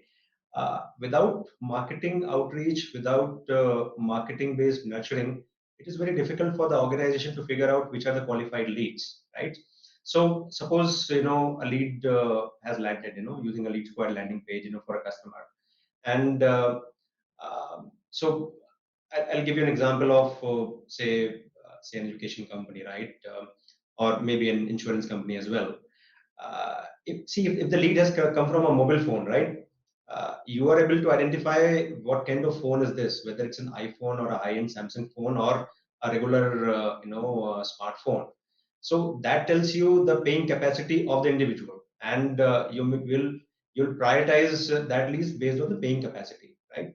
So and the kind of nurturing messages that you will send out to that individual would be different from the nurturing messages you will be sending out to somebody who's inputting the lead from, say, a regular kind of phone, right? So the being able to segment your target customer base into different buckets, right? Bucket based on the budget, buckets based on geography, bucket based on their paying capacity. That's fundamental to being able to reach out to them in the right way and able to influence through marketing, right? So now if you are able to segment, then for each segment you can create a different kind of automation sequence for nurturing. It could be based on email, it could be based on SMS, it could be based on WhatsApp, it could be based on notification on the web or mobile, right? You can have different kind of nurturing programs for different segments.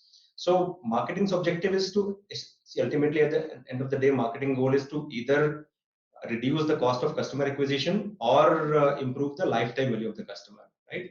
So if marketing is able to warm up the leads, right, and so that the amount of time the salesperson spends either by in calling or giving demo or meeting in person, that gets reduced, then you are saving on the cost of customer acquisition, right? And if marketing is able to influence the customer in such a way, your existing customer in such a way that they stay for a longer period of time, then your lifetime value is increased, right? And essentially, the most important metric for marketing success is LTV, or lifetime value, divided by CAC, cost of customer acquisition. If the marketing is able to influence that via automation, and I think automation is essential to do that, then the company has derived benefit of marketing initiatives. So clearly, marketing is a science and not an art, Prashant. But you were telling us about that, metric that you track to understand if the marketing has been a success. So using automation, can you tell us the benefit it has yielded? Yeah, so I mean, the key metric, the business metric that we track is, what I described earlier, LTV by CAC, or lifetime value by cost of customer acquisition. Because all the marketing dollars that you spend, whether on say ads or events or people, right, they need to improve this metric. So in our kind of business, and I think most of the modern businesses track that, right? I mean, the longer the lifetime value you have for customer, the better the business is, and the lower is the cost of customer acquisition, the better the business is. And when I say cost of customer acquisition, it actually reflects in your things like cost of lead, right? And if you look at a lot of companies, work very hard to reduce the cost of lead, right? They constantly try out different methods to reduce the cost of lead. But if you're tracking the most fundamental metric, which is LTV by CAC, and if marketing is able to improve that, that's fantastic. So LTV by CAC, and I can talk about our business. It has to be more than 6 to be a respectable business, and the better it is, the better performing business you are having. Thank you. You're constantly empowering the clients that you are serving, and most of them are B2C, which is your differentiation because many of the other companies are actually the traditional B2B sales solution, while you are catering to the high velocity B2C customers as well. Can you tell us how you are, making sure that the culture is intact in your company? What are the empowerment tools that you have given to your revenue ops? Yeah, so something that we believe, and what we preach, we have to follow also, right? So something we believe in our business is that the business grows daily, right? So I'll give you a simple math. If you are able to increase your MRR by, or MRR is monthly recurring revenue, right? By 0.3% on daily basis, then assuming a month of say 20 days, 20 working days, you are able to increase the business by 6% on a monthly basis, right? And if you are able to do it consistently over a period of 1 year, then you would be 2x in terms of business growth, right? So the philosophy that we follow is that business grows daily, and that is ingrained in our revenue ops team. So they are focused on making sure that either by acquiring a new customer, or by expanding a new customer, or by retaining a customer which might be thinking about moving out, we are able to grow 0.3% or more on daily basis, right? And the kind of empowerment we have given, I mean, the kind of tools and platforms. So Lead Squad, of course, is a central piece of that. We use our own software for our sales operations and revenue ops. Apart from Lead Squad, we also use some third-party applications for our entire order management. Basically, the point where a customer is ready to close a deal, and we have to get an order signed and contract signed. So that piece, we use a third-party software for managing the entire proposal, order, and contract management. Also, in some areas of post sales, we use third-party customer support software so that we can provide superior experience of service and support to our customers. But that experience again integrated back in our Lead Squad account, where our customer success managers look at how the customer health is. So they basically look at what is the adoption, what is the health of the customer, how many outstanding issues are there, right? And based on that, they make necessary interventions so that we are able to retain and expand our customer base. And as we wrap up this discussion, I would like to hear from you. What have been the big challenges that you faced recently? What is it that keeps you up at night? And where do you see Lead Square, say 3 or 5 years from now? See, the big challenge is, as you scale or as you aspire to scale to the next level, I think existing processes, frameworks, they start, breaking, right? So what is good for a company, say, which is 100 people strong, is not a good for a company which is 1,200 people strong, right? So today, our headcount is 1,200. We have more than 1,600 customers, active customers today, and we are on track to achieve, $200 million of revenue run rate in, next few years. So, uh, but I mean, we are growing so fast, right? We're expanding so fast that whatever is working today may not work tomorrow. So I'm constantly thinking about how do I, what changes we need to make in the organization so that we are prepared for tomorrow. So, for example, a simple example is that the number of customers which have to get onboarded every day, that has kind of tripled in last 1 year. So a customer comes, signs up, now the onboarding has to be done, right?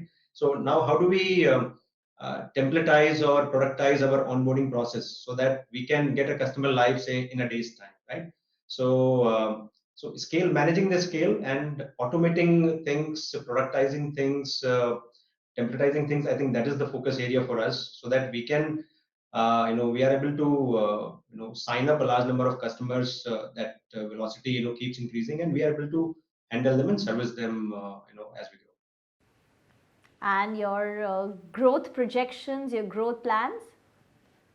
So we have grown 2x every year last 3-4 years, and the forecast remains the same. We'll be doubling in next year also, and like I said, that we are on track to achieve a $200 million run rate in next few years, and we aspire to do an IPO after that.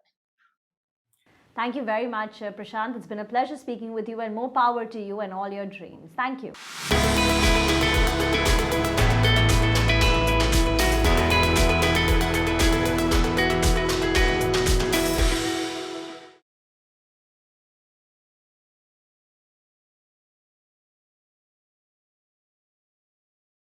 After more than 2 years of uncertain growth of businesses, the chief sales officers and chief revenue officers are cautiously hoping that the outcome of 2022 will mark a return to normalcy. To manage lingering but still undetected sales risks, business leaders are creating new strategies with a disciplined, vigilant, and measured approach to reassess and map transformations through any new disruptions.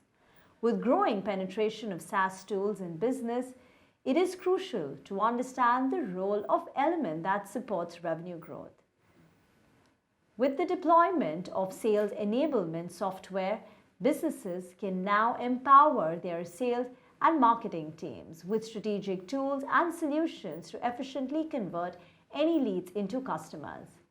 To discuss this further, I have with me Krishna Depura, CEO of MindTickle, and I am Reema Tendulkar, anchor and editor at CNBC TV 18. Krishna, thank you very much for joining in. At MindTickle, you help enterprises improve their sales. What exactly does it entail?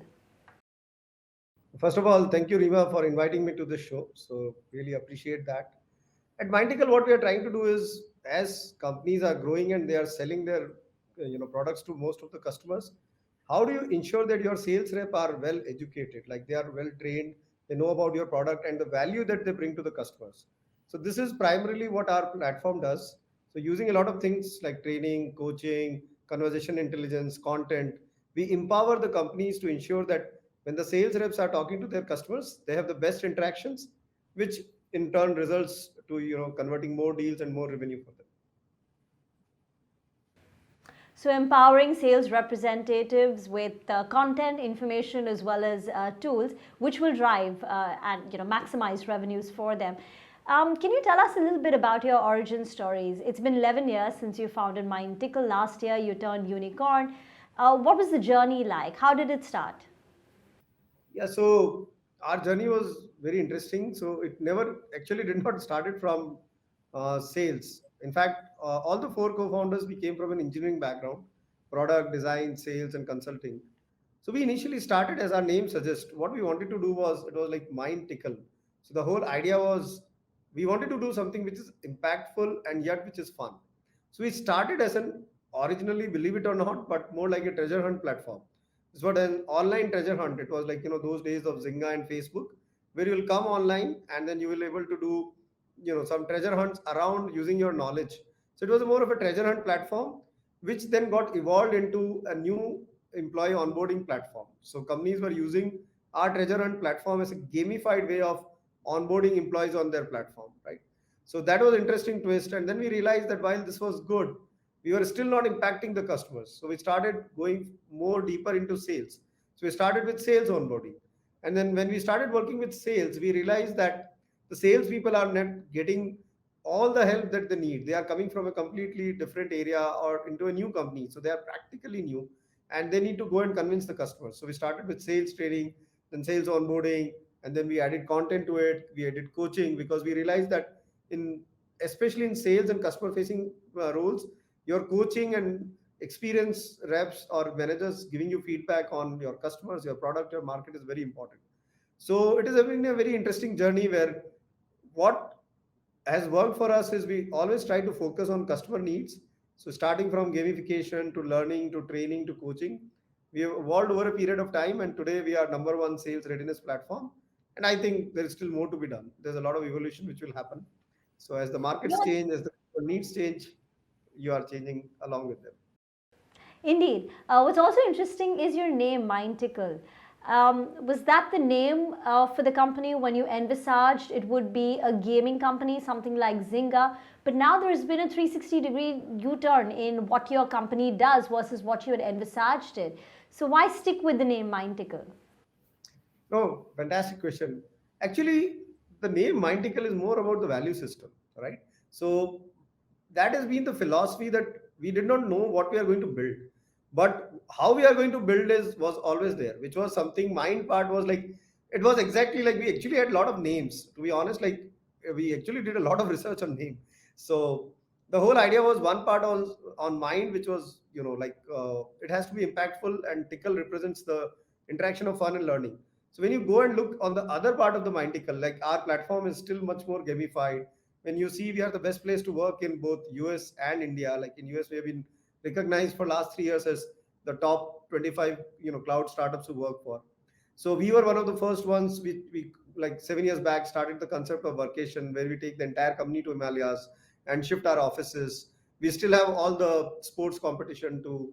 And then on the other side, we are number one on the G2, like right. So we have been like the leading the enterprise category in G2 for last 2 3 years. So its name is more of a philosophy. So whether we do sales readiness and tomorrow we grow it into all employee readiness or whatever we want to do, it's more about the philosophy that we do, and we truly love our name and our philosophy, and hopefully that's not going to change. Culture meets strategy for breakfast. That's what they say. And I guess Mind Tickle for you stands for that culture, the ethos that you're trying to build with your company. One thing is certain, Krishna, that your company has seen so many evolutions. You've been constantly improvising. Tell us where you stand currently in terms of sales, in terms of market share, or the number of clients that you currently serve, and what is your expansion plan? Where do you see Mind Tickle in the next 5 years? Is there another pivot which you anticipate? Yeah, I think never say never, right? You never know. So I think it has been a good journey, and the good part is most of the things have been additive. So proud to say that while we started as an onboarding platform, today we are the world's number one sales readiness platform, right? So we are leading this category. We have more than close to 300 customers. Not only 300 customers, like world's largest cloud companies are customers, right? World's largest social media companies are customers. World's largest pharma companies are Any customers. names you can help us with? And No, also, what's some of these names are under like those okay? legal things, so cannot really name them. But privately, you can say like we have probably like at least 15 out of the Fortune 100 companies are our customers. So I think we have come a long way where the concept of what the value that we are bringing to the customer is much more validated. And now not only enterprise, we are now going into almost all the mid-market companies. So proud to say that even whether it in India or almost in US, most of the companies that have IPO'd in last 2 3 years, they have been using Mintical from their Series C onwards. So there are some companies like you know Couchbase, Qualtrics, lot many companies, and even in companies in India like Nika. So like we have got a plethora of companies which have been using us on our platform to grow. So it gives us a lot of satisfaction. So we have come a long way from where we started. Now our vision is like, as we see the market exploding, the sales will require much. I mean, it is going through the same transformation that has happened in marketing. Marketing was initially more of an art, right? Over a period of time, because of the data and the analytics, it has become a science. So same thing is happening on sales. Sales historically has been a system of record where you will just have CRMs where people will go and enter the data. But now there's a lot more about it. How are customers interacting you? What time of they are interacting? How many people are interacting? So now how your people are talking to them. So there's a lot more which is going where slowly we are calling it the science of sales. So from art, it is transforming to science. So I feel we are at a very, very early stage. Now what we have built, how you use the data, how you're going to use the machine learning, how you're going to use the sentiments. I think it's just the beginning where we started getting some of these applications together and data together. In next 3 4 years, it will evolve to a very different kind of sales and sales motions that you are going to see across the world. The science of sales. It's got a very nice, ring to it, Krishna. But global expansion plans? Anything that you would like to outline for us? So yeah, absolutely. I mean, like, so the good part is day one we started in one of the largest geography, like so still like majority of our revenue comes from United States. So even in United States, earlier we were mostly focused on technology, but now we are agnostic. So we are across like technology, pharma, insurance, medtech. So we are almost presence in all the significant states of in United States. We have now offices already present in Europe, and we are expanding fast. We started in UK, and I think there are 2 3 more geographies which we have already added. We got a decent base in Canada. Just now we started hiring in Australia and Singapore, and India we are always there. So I think, yeah, pretty much global expansion is happening, and I mean, like, things are growing, and we are almost most of the English speaking nations. We are there, and we'll continue to have the presence. Um, can you help us with some numbers which showcase how a sales enablement technology like yours can actually boost the bottom line? Without getting into numbers, but if you could just tell us on an average, how much has it helped you all? No, absolutely. I think a very simple thing is when you hire a salesperson ideally should be effective from day one, right? But when you get into the company, generally it takes them almost like 6 to 9 months to ramp them up, like to know them about your product, the territory, your working methods. So historically, most of the companies, this is a crucial period because you are not using the productivity of that person and you're losing on the revenue, right? Imagine you get a great product today, and if you had 1,000 sales rep tomorrow, you could have captured that market, but you cannot do that. You have to hire, you have to train, you have to do that. So one of the biggest thing is how do you increase the ramp time, and across the board, all these companies which have gone on IPO or all these large companies, almost every company we have consistently reduced their ramp time by 40 to 60%, which is a huge cost. Like, if your person was getting ready in 8 months, we are giving you 4 months back, which you can recover. That is one. Second part is if you are launching a new products, most of the time, because you don't know your people are certified on that product, do they really know it? There can be a lot of mis-selling. There can be a lot of, you can dilute the value, or you are selling the wrong product to wrong things. So the momentum and the value that you can do on a product launch, so we are able to do that very nicely, and many companies have seen that their product launches and the numbers they expected out after that is pretty amazing, right? So, and then the whole idea about in sales, like generally you have seen that your productivities are somewhere between almost 50% people are generally productive, and best companies will claim that somewhere between 65 to 70%. So we are able to take a lot of these employees and increase their productivity. So now imagine that if overall you have a sales capacity of, let's say, $100 million, and we are able to improve your productivity and efficiency by 5%, that means you are moving overall a $5 million number. So that is why, like, these companies have been with us, like, I don't know now, like, so many years, right? And we are signing up for many, many more years. So there is a direct correlation between what these companies have the business value proposition and how we are affecting every single one of them. Even when you are like a competition launches a new product or a new offering, so how do you quickly go and give a response to that within like days and not like months? So that is where even like our mobile applications and like quick updates and all those things, so they make this use of technology and all these methodologies we have built, so that really helps these companies go and really be agile in this market. The speed is the key, right? We all know about it. So that is what we are bringing. Gartner calls the sales enablement technology a core stack purchase for organizations now. But is that a ground reality? Because I'm sure many of companies will assess the cost benefit versus the return, benefit. That analysis is always on top of mind for all companies.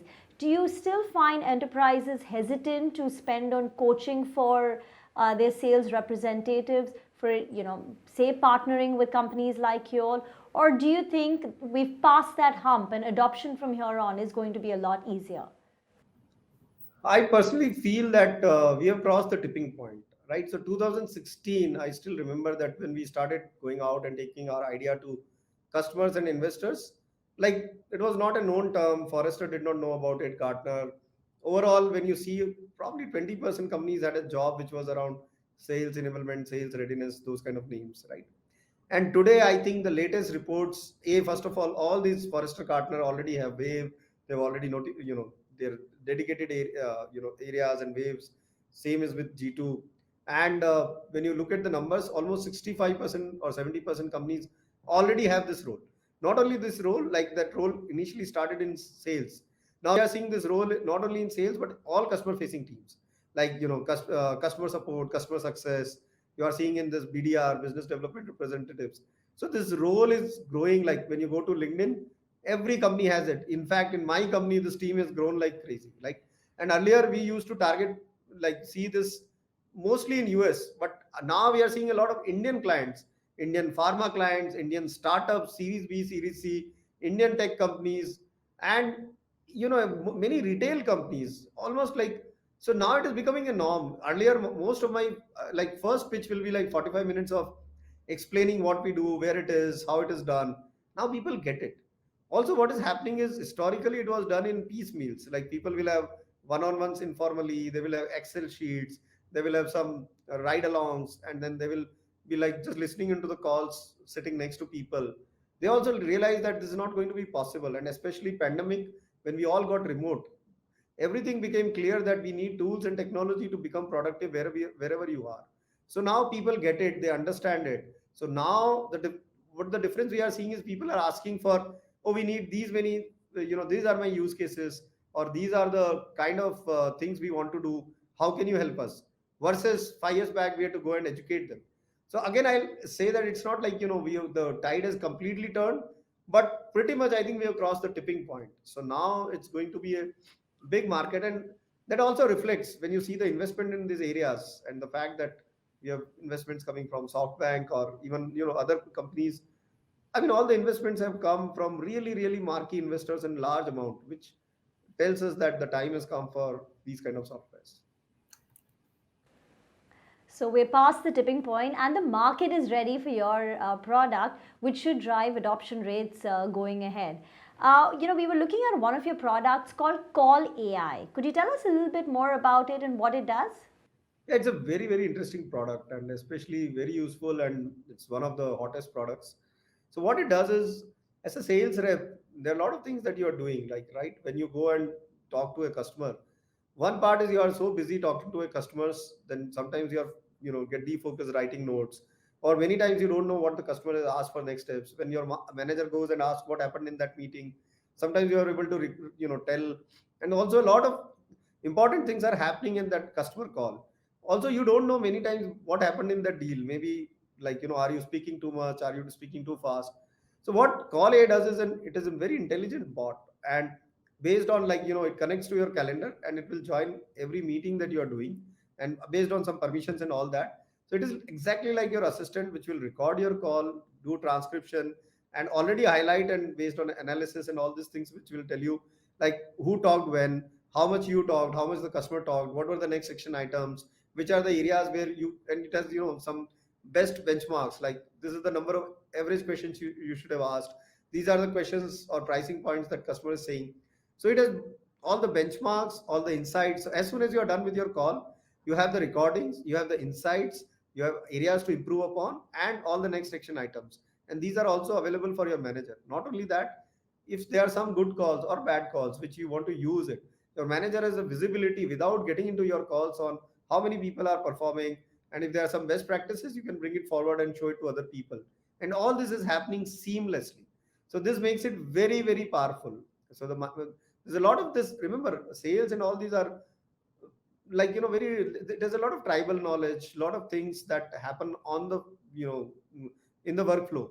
So this is where we are bringing everything together, and it is happening seamlessly, like an assistant without doing anything.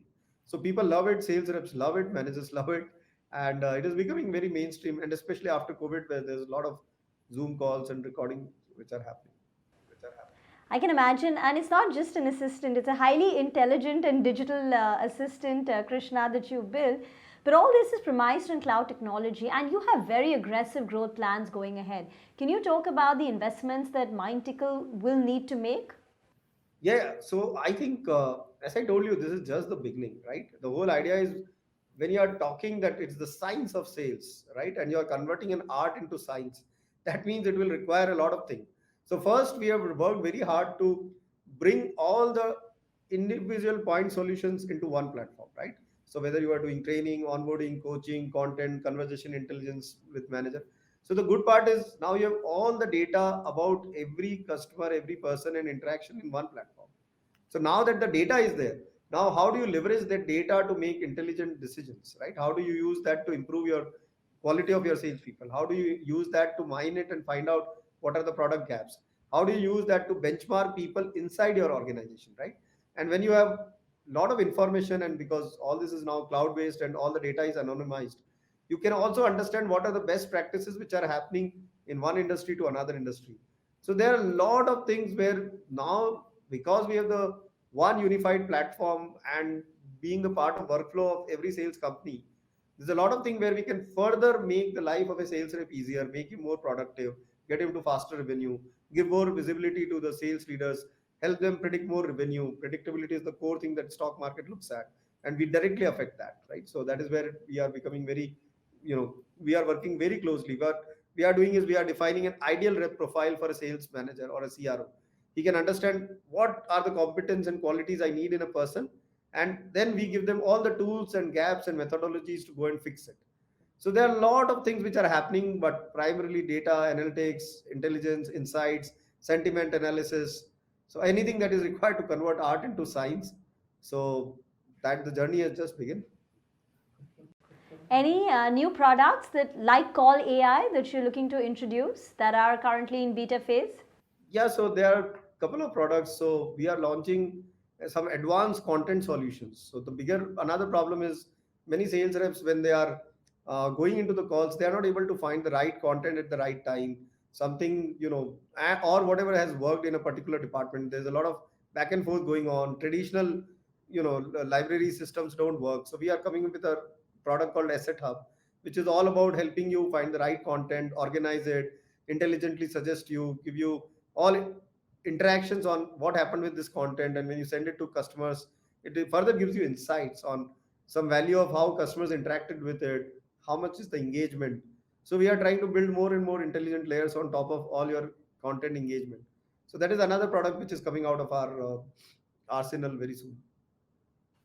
Interesting, very interesting. And finally, what is the edge that your company has over peers? So we have like two distinct edge that we have. One is, as I mentioned, most of the tools are still point solutions, and we are the only platform which is most comprehensive. Like you can find a content solution or maybe a conversation intelligence, maybe a learning solution, but we are the only platform which is integrated, so which allows company to run any program that you want to do. And because you are running everything on our platform, the second part which we have the edge is we have got all the data. We have got all the data of the competencies of your people, and we can directly relate it to your revenue. So we are the only company where you work with your competency data and correlate it with your outcome data, which is CRM data. So what you are trying to do is you're no longer getting your people active, but you're also connecting it with an outcome. So this outcome things helps you identify the gaps, and because we are the single integrated platform, it helps you fix the loop. So we are the only company which does it end to end, and companies find it very useful. It makes it very agile. It helps them take data driven decisions. So a lot of advantages, to be honest, not one, many. All right, Krishna, we leave it at that. Thank you very, very much for joining in, and all the best for your Thank future you. Thanks. endeavors.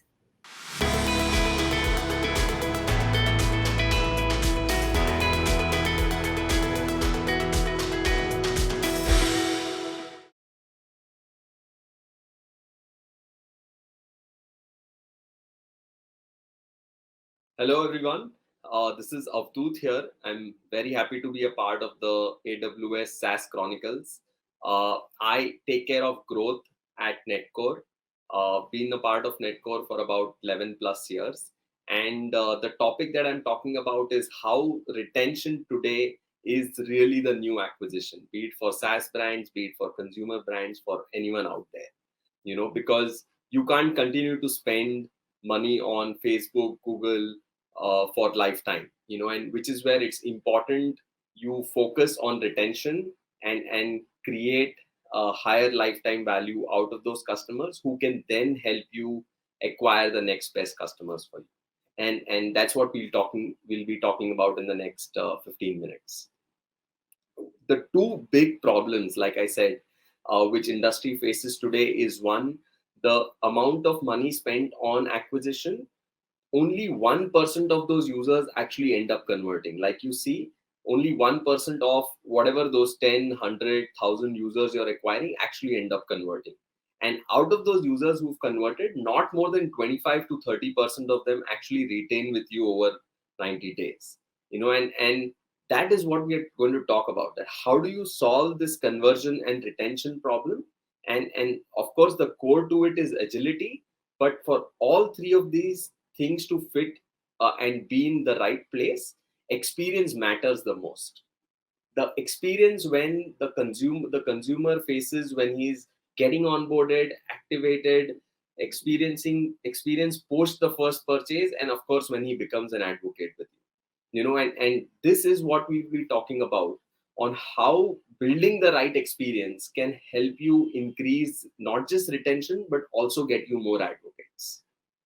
The top five things which I believe, and we'll talk about B2C and B2B both, but starting off with B2C, the top five things which I believe brands should do to increase retention is one, create a very, very smooth and seamless onboarding process. Second, ensuring that you're creating a personalized new user experience. You have to get it right the first time.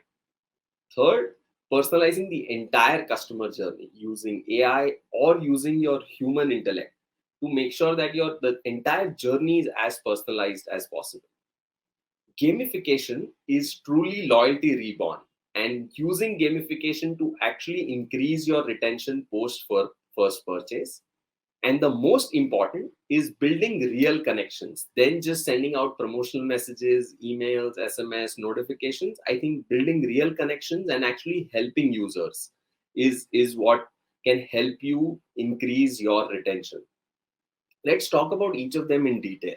Starting with the first one, talking about seamless onboarding, right? We actually, for Khata Book, which is a app which helps merchants manage their credit books and so on, they actually saw a 3x increase in their activation by just making some very minor and important tweaks in their onboarding process, which is where they implemented these very intelligent nudges during that entire process when the merchant is getting onboarded by guiding him to how to add a staff. Once he clicks there, goes to the next step by telling him that you can easily add contacts within just few clicks from your contact list that you already have. Once he's added those contacts, making it easy for him to then add staff salary, guiding him at each and every step to make sure that he gets easily activated. And this is what users need to make sure that they are guided and taken to the next step of the journey. And that is what I mean by smooth and seamless onboarding. Moving to the next point about how creating a personalized feed is very, very important. And I'm sure most of you have experienced this. Spotify rocks at it, right? Where you'll actually see Spotify creating this endowment effect by asking users very basic questions like, what music do you like? What are the artists that you like?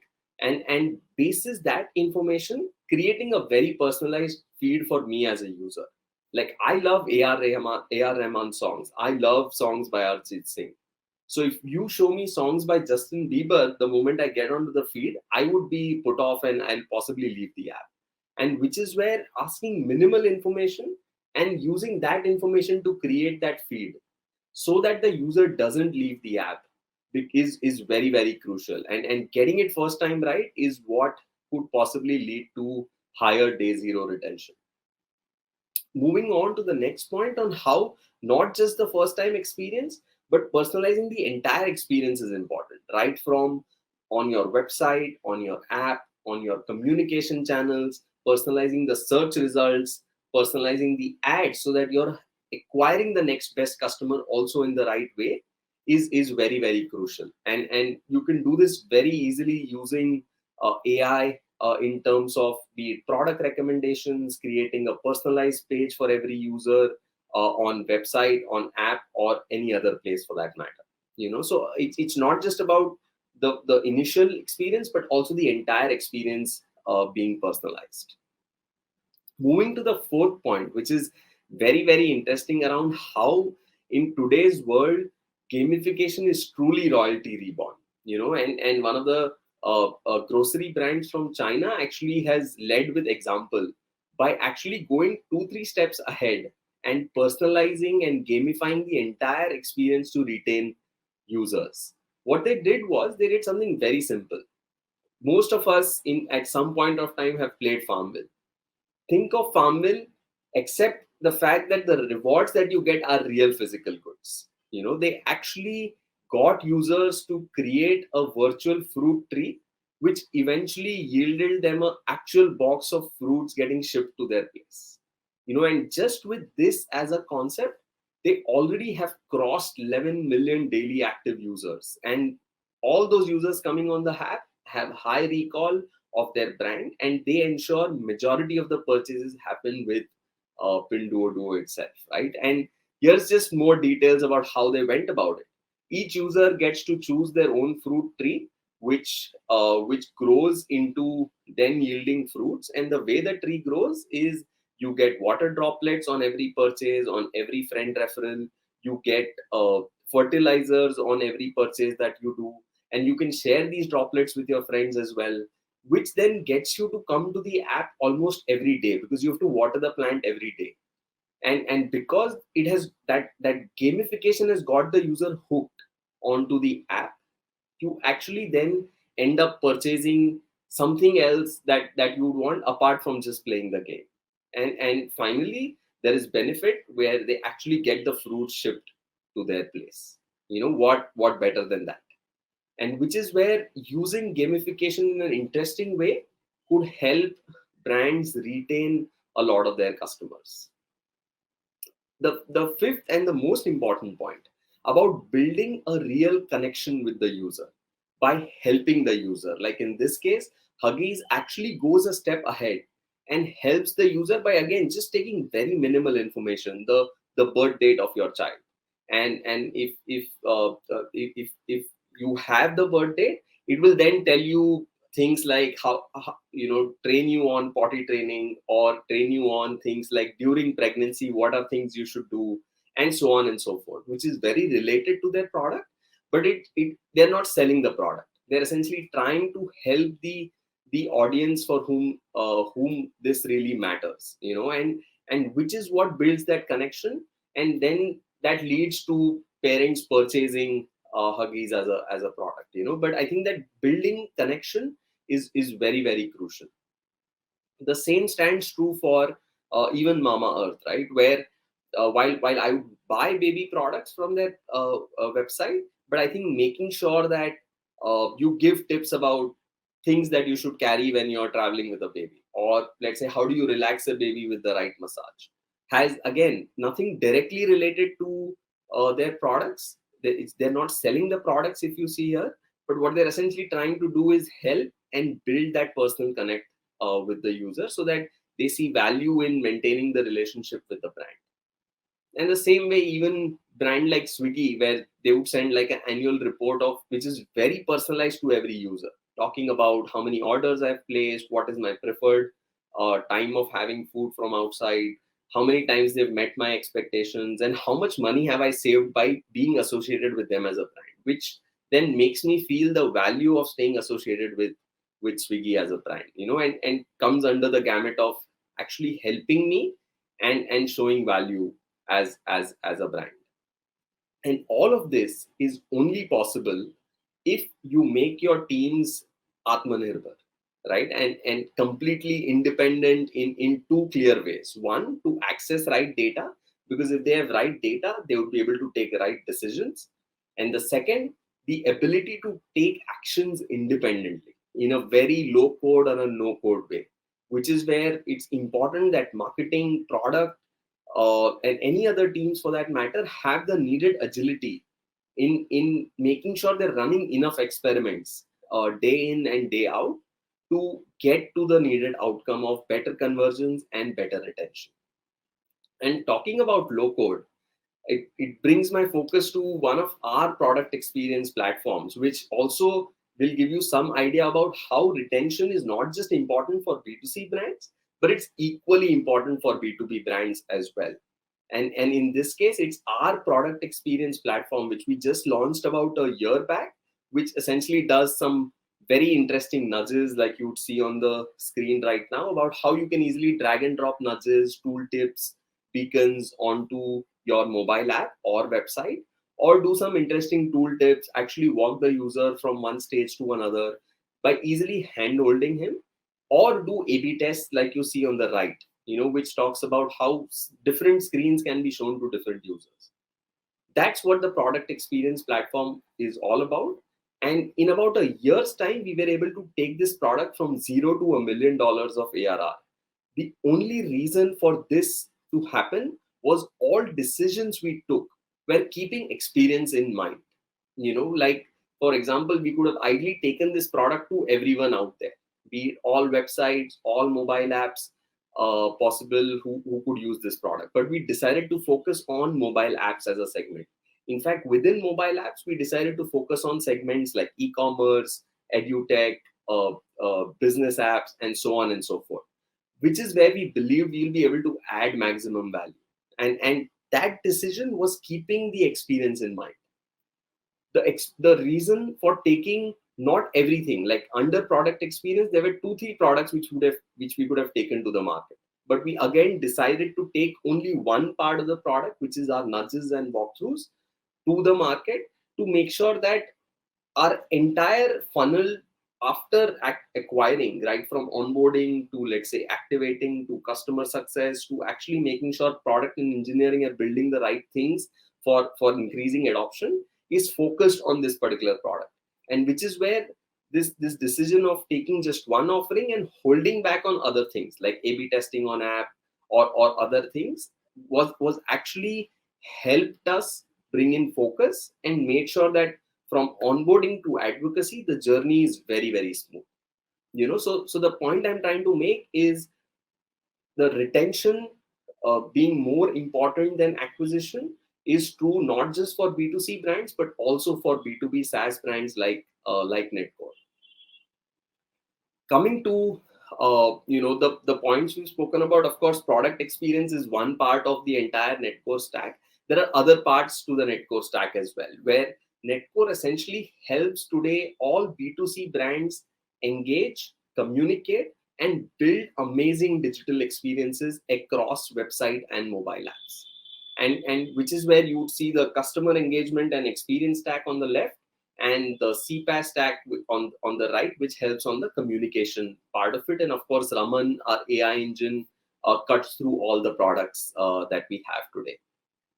Giving a little more details about our stack, this is how we are stacked up. We help you get a one view of the entire data from using our customer data platform. Our customer engagement platform on top of it helps you get access, let's say, to helps you get access to actually making sure that you're using all communication channels which you see at the top, right from email, web, app notifications, SMS, voice, WhatsApp, and so on and so forth, and orchestrated in one single journey. Then there is the experience layer, which helps you do personalization, build a great experience. And with our recent investments in Unbox, we also now power search. And there is, of course, our platform APIs and Raman Intelligence and our service, which cuts across all the products that we today offer. And these are four big problems connecting to the conversion and retention problem we spoke about at the start. These are four key problems we help you solve. We get you better reach, which is on notifications, emails, WhatsApp, RCS, or any other new channel that's coming up today. We help you create a better data-led digital experience, improve your efficiencies through automation, and update you with current industry best practices through our customer success teams. A quick one about how we stack up today, and most of these brands have seen success in different ways. We've been in the industry for about 25 plus years, 5,000 plus customers across 18 countries, send about 18 billion emails every month, 15 billion notifications, and we process a great scale of about 100 billion events every month. And these are some of the remarkable brands who today use our platform. And not just that, in B2B SaaS, we also are a Proficon. We are bootstrapped, privately held, and profitable. And this is the scale that we've been functioning at over the last 25 odd years. And of course, a lot of industry recognition, be it Forrester, Gartner, or G2, or most of the other platforms. But yeah, I think just as a conclusion, I think retention is the key, be it for a startup, for a new product you're launching in the market, or even for a mature product. I think retention is key, and you have to focus on retention and not just acquisition when you're getting started, be it a SaaS platform, be it a B2B brand, be it a B2C brand, or a consumer brand, just doesn't matter. Thanks everyone. I think it was great talking to all of you. I hope you enjoyed the presentation, and please feel free to shoot as many questions as you want. Thanks once again.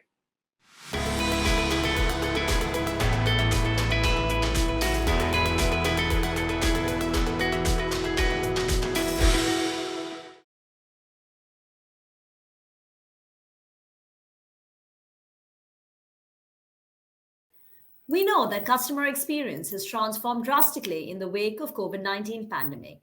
The ever-increasing migration to cloud and digital channels made businesses streamline and personalize processes at par with advanced and modern capabilities, bringing dialogues about automation and conversational AI technologies like chatbots, conversational IVR, and voice bots to the forefront. As enterprises continue to demonstrate a strong interest in AI, the worldwide AI software revenue is forecast to hit $62.5 billion in 2022, an increase of 21.3% from last year. Conversational AI is bringing in a new paradigm in the customer experience domain as customer interactions involve emerging technologies such as ML applications, chatbots, and mobile messaging.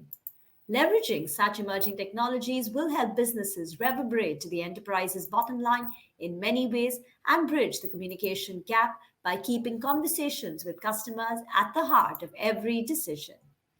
To highlight why companies must adopt conversational AI and automation platforms to understand their customers better and navigate their journeys, joining me in this conversation is Ravi Saraugi, co-founder and president at Unifor, and I am Reema Tendulkar, anchor and editor at CNBC TV 18. Ravi, thank you very much for joining in and speaking to CNBC TV 18. I'm very excited about this conversation. My first question to you is, can you tell us a little bit more about your origin story? What was that light bulb, eureka moment, which made you realize that your true calling is creating Unifor? Thank you, Reema, for having me on your show. The true light bulb moment basically happened when the realization that came to us that humans still could not talk to machines in their language of their choice. And that sparked the idea of Unifor. The delivery of great customer experience is based on the fundamental factor that, how can we make machines understand what human beings speak? And that's where this entire idea of Unifor generated. And how would you characterize your 14-year journey now? Well, Rima, in this 14 years, right, we have stuck to our technology vision. We have continuously innovated and invented new areas of intellectual property, and this has been a deep tech mission for us overall. Now, if you look at today, Unifor is a global leader in conversational AI and automation. Conversational AI can be applied to every conversation that occurs within an enterprise, whether the conversation occurs over the phone channel in a contact center or over a video such as Zoom or WebEx for salespeople, marketing people, or HR representatives.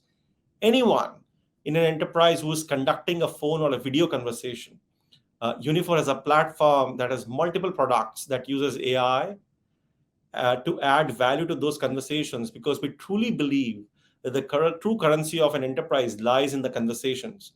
And by using our AI, we are helping enterprises release better version and better value in their every conversation that they're conducting with their end customers. Can you tell us, with the timeline, the evolution of your products and how you've grown in size, right? How your enterprise, customers have changed in size in terms of geographies, your expansion? Well, Rima, for us, we continue to be a deep tech enterprise and will continue to invest even more and with greater purpose in this science. And the people who will develop tomorrow's leading innovations in voice AI, computer vision, and tonal emotion, that will all together come at Unifor with our investments and R&D that we are putting in place for us to come up with our entire platform approach that we have taken. Our new digital reality has opened a world of possibilities for personal and business interactions, right? At the speed at which we are advancing today, how we communicate today won't look anything like how we will communicate in the months and years ahead. One thing is certain: however we interact with one another, Unifor is here to make that experience more engaging, enlightening, and valuable, both for our customers and businesses alike. Okay, making conversations more engaging, enlightening, and adding value to them. But could you give us a sense of what your client mix currently looks like and your geographical mix? Well, at this point in time, Rima, we are present in 15 plus countries globally, and our enterprise customers are from multiple different verticals, be it banking and financial services companies, be it insurance, be it healthcare, large BPOs and BPMs, airline and hospitality, telecom, you name and a vertical. Today, Unifor will be deploying one of its products to one of those vertical leaders. Today, at this point in time, we are serving multiple Fortune 500 companies, large enterprises globally. And you're across sectors, right? So is it broadly equal in terms of the contribution, or is there a skew? I would say banking, financial services, and telecom service providers are the largest share of the pie at this point in time for us in terms of deployment. Having said that, we do have deployments across other verticals as well. Any contact center, which is a decent sized contact center, which can leverage AI and automation in their existing conversation with their customers, can go ahead and deploy our products. And with that particular setup, we today are servicing more than 150 large enterprises globally. 150 large enterprises. You have a very strong focus on innovation, a strong culture of innovation, a hyper focus on your customers as well. What is next in terms of your product pipeline? Well, one of the things that Unifor has really focused is how do we make this organic growth in terms of our product vision and product approach. At the same time, we also have understood that while organic growth is important, inorganic growth is also extremely important. Today, if you look at the entire platform, it comes with computer vision, tonal emotion, and low code, no code, which come together to really reshape the entire virtual experience and allows enterprises to benefit from the technology that Unifor brings together. Keeping that entire growth pattern in mind, Unifor has gone ahead and made a lot of investments in the inorganic growth as well, right? Our recent acquisition of Collabo enables us and helps us in collecting and leveraging information from structured and unstructured documents in real-time mode. Back early last year, we went ahead and acquired a company called Emotion Research Lab, and that has added video AI capabilities to our portfolio. And later half of last year, we went ahead and acquired Jakarta, which brings in a no-code, low-code capability. And that together really are enabling our next set of innovations and growth to the platform that Unifor has brought together for its enterprise customers. Okay, so the multiple acquisitions that you've done over the last 18 months will drive innovation and growth for you. But do you still have more acquisitions which are planned? Are you eyeing some more companies that you could look to buy? For us, Rima, it is extremely important to understand and ensure that what our customers' demands are, right? Unifor's product vision has been driven through market requirements and market needs. At this point in time, there are potential opportunities out there for us to really go ahead and figure out, do we have like-minded technologies which can really power the platform?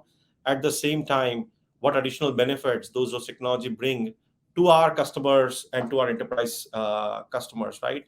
And if those synergies are aligned and those requirements really fall in place, then yes, there would be some more acquisitions on the way for us to really trigger that growth of innovation in the platform. So Ravi, you've made multiple acquisition, right? ERL, Collabo, Jakarta. What's next in terms of acquisition? Are you eyeing any more? Well, absolutely, Rima. If you look at how the entire call center industry has evolved, right? It started with the calling process, which is nothing but a person making a phone call to the enterprise, and then there are agents who would go ahead and service those requirements. And over a period of time, call centers have really transformed themselves in terms of how they communicate with the incoming channels like chat, email, social media, etc. Call centers have really transformed themselves into contact centers. And then as we hit into the world of pandemic, we figured out that the number of agents have actually gone down because not everyone was enabled to work from home. At the same time, the demands increased, and that really enabled enterprises to really think about how do they go ahead and innovate that entire piece in which they communicate with their customers. And therein lied the entire answer through combination of AI with robotic process automation, computer vision, tonal emotion, workflow automation, all that came into being. Now, those are the kind of demands that were driven by the market. At the same time, right, we being in this market for 14, 15 odd years, do have certain sense on how this entire trajectory is going to change. And those are some of the additional things that we are taking into consideration in the way we think about our platform. It's not only about how you service and and fill the gap of the demand that the market has, but also look into the future and figure out how these conversations are going to change, how these conversations are going to really impact the overall business benefits and impact and create the impact for enterprises, both in a positive way or in a negative way. And those are some of the things that we're trying to bring in place well ahead of time, not only enable our enterprises to really make benefit of that, but also keep ahead of the curve with other peers in the industry. So, conversational AI platform, Ravi, I can understand, the recognizing speech, text, recognizing different regional languages, it being multilingual. But can you tell us how it recognizes the tone, the emotion, the sentiment, the intent behind the conversation? Well, Rima, first of all, between me and the other co-founder, my other co-founder Umesh, when we started this company, we really looked into the science of speech, right? And this is one deep tech area where even if I continue to do our R&D and put focus on the speech as a science alone, right, for the next 50 years as well, we can unearth multiple different things that a speech pattern can throw up. For example, when you talk about how one can do tonal emotion or behavioral analytics around it, a same sentence when spoken in different ways depict different reasons. For example, if I ask you, what are you doing today? You would say, I'm having a conversation with Ravi. But if I say the same question to you, what are you doing today? Right? That depicts anger. And different kinds of ways of speaking the same sentence depicts different tones and different emotions. And there are significant work that has been done by our R&D teams, by our engineers, over the years to really perfect the understanding of human speech and tones, and different kinds of emotional behavior, which comes in together to really give and highlight to that particular conversation of what that person said and what actually it meant, coming in together to deliver that benefit. So there has been a significant amount of R&D and AI that has gone in. We also collaborate a lot of different global universities like IIT Madras, like EDIAP in Switzerland, and a couple of other global universities in the US, where a lot of R&D work is happening today, along with collaboration of Unifor, to really upkeep the whole focus around deep tech science of speech. And not only that, with a combination of computer vision, tonal emotion, plus a lot of back-end process automation, we are able to bring in an entire workflow in place for enterprises to not only use us as a platform, but also come and build their own use cases on top of that platform. So this is a very competitive space, right? Conversational AI products. There are many other, SaaS companies. What would be your biggest differentiating factor, your X factor, according to you, versus competition?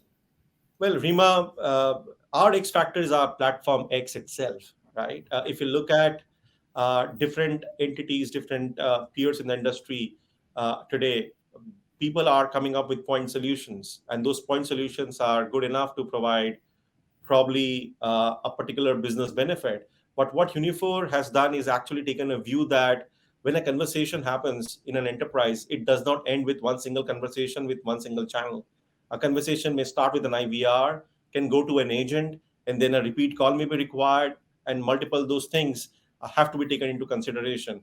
And this requires real-time assist. This requires post-call assist. This may also involve a video channel as well.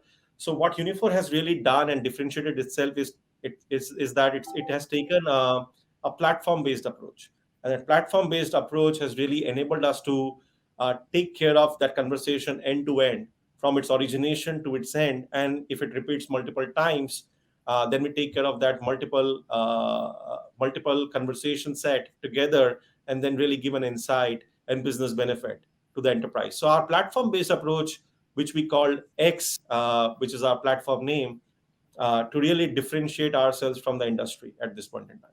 So if a CXO wants to approach you, they're still not your client, they're not amongst those 150 enterprises that you boast of as your clients, what would be your advice or guidance to them? Well, Rima, with Unifor, no matter who you are, where you are in the world, or in which language or dialect you speak, our conversational automation platform can deliver the most sophisticated, accurate, personalized, and automated customer experience. We are evolving conversations with a trifecta of voice AI, computer vision, and tonal emotion. As I told, our platform Unifor X, our AI and automation platform, helps eliminate human error and partners with humans to understand and address the end customer needs. And that's what, to any CXO that is looking at Unifor for any guidance, I would call out things saying that as a CXO, your immediate need would be to improve your customer experience. That's how you can really go ahead and hang on to that customer. And with a trifecta of voice AI, computer vision, and tonal emotion, we can deliver you that platform to really improve your customer experience.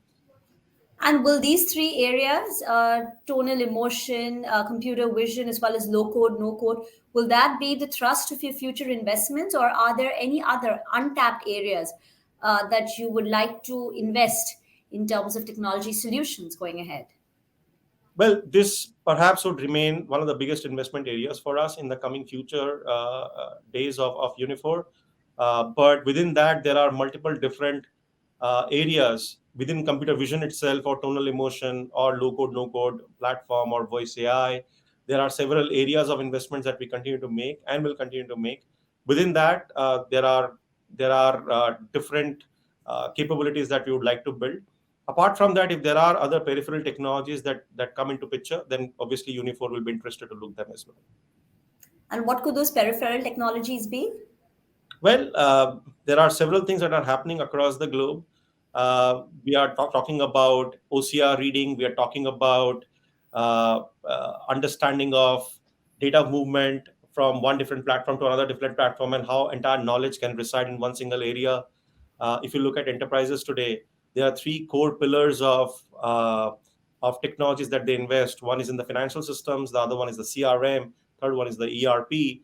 But what really Unifor brings to the table is the fourth pillar, which is the entire conversation set that an organization may have as a fourth pillar, right? And that can be one more area of investments that we are looking at.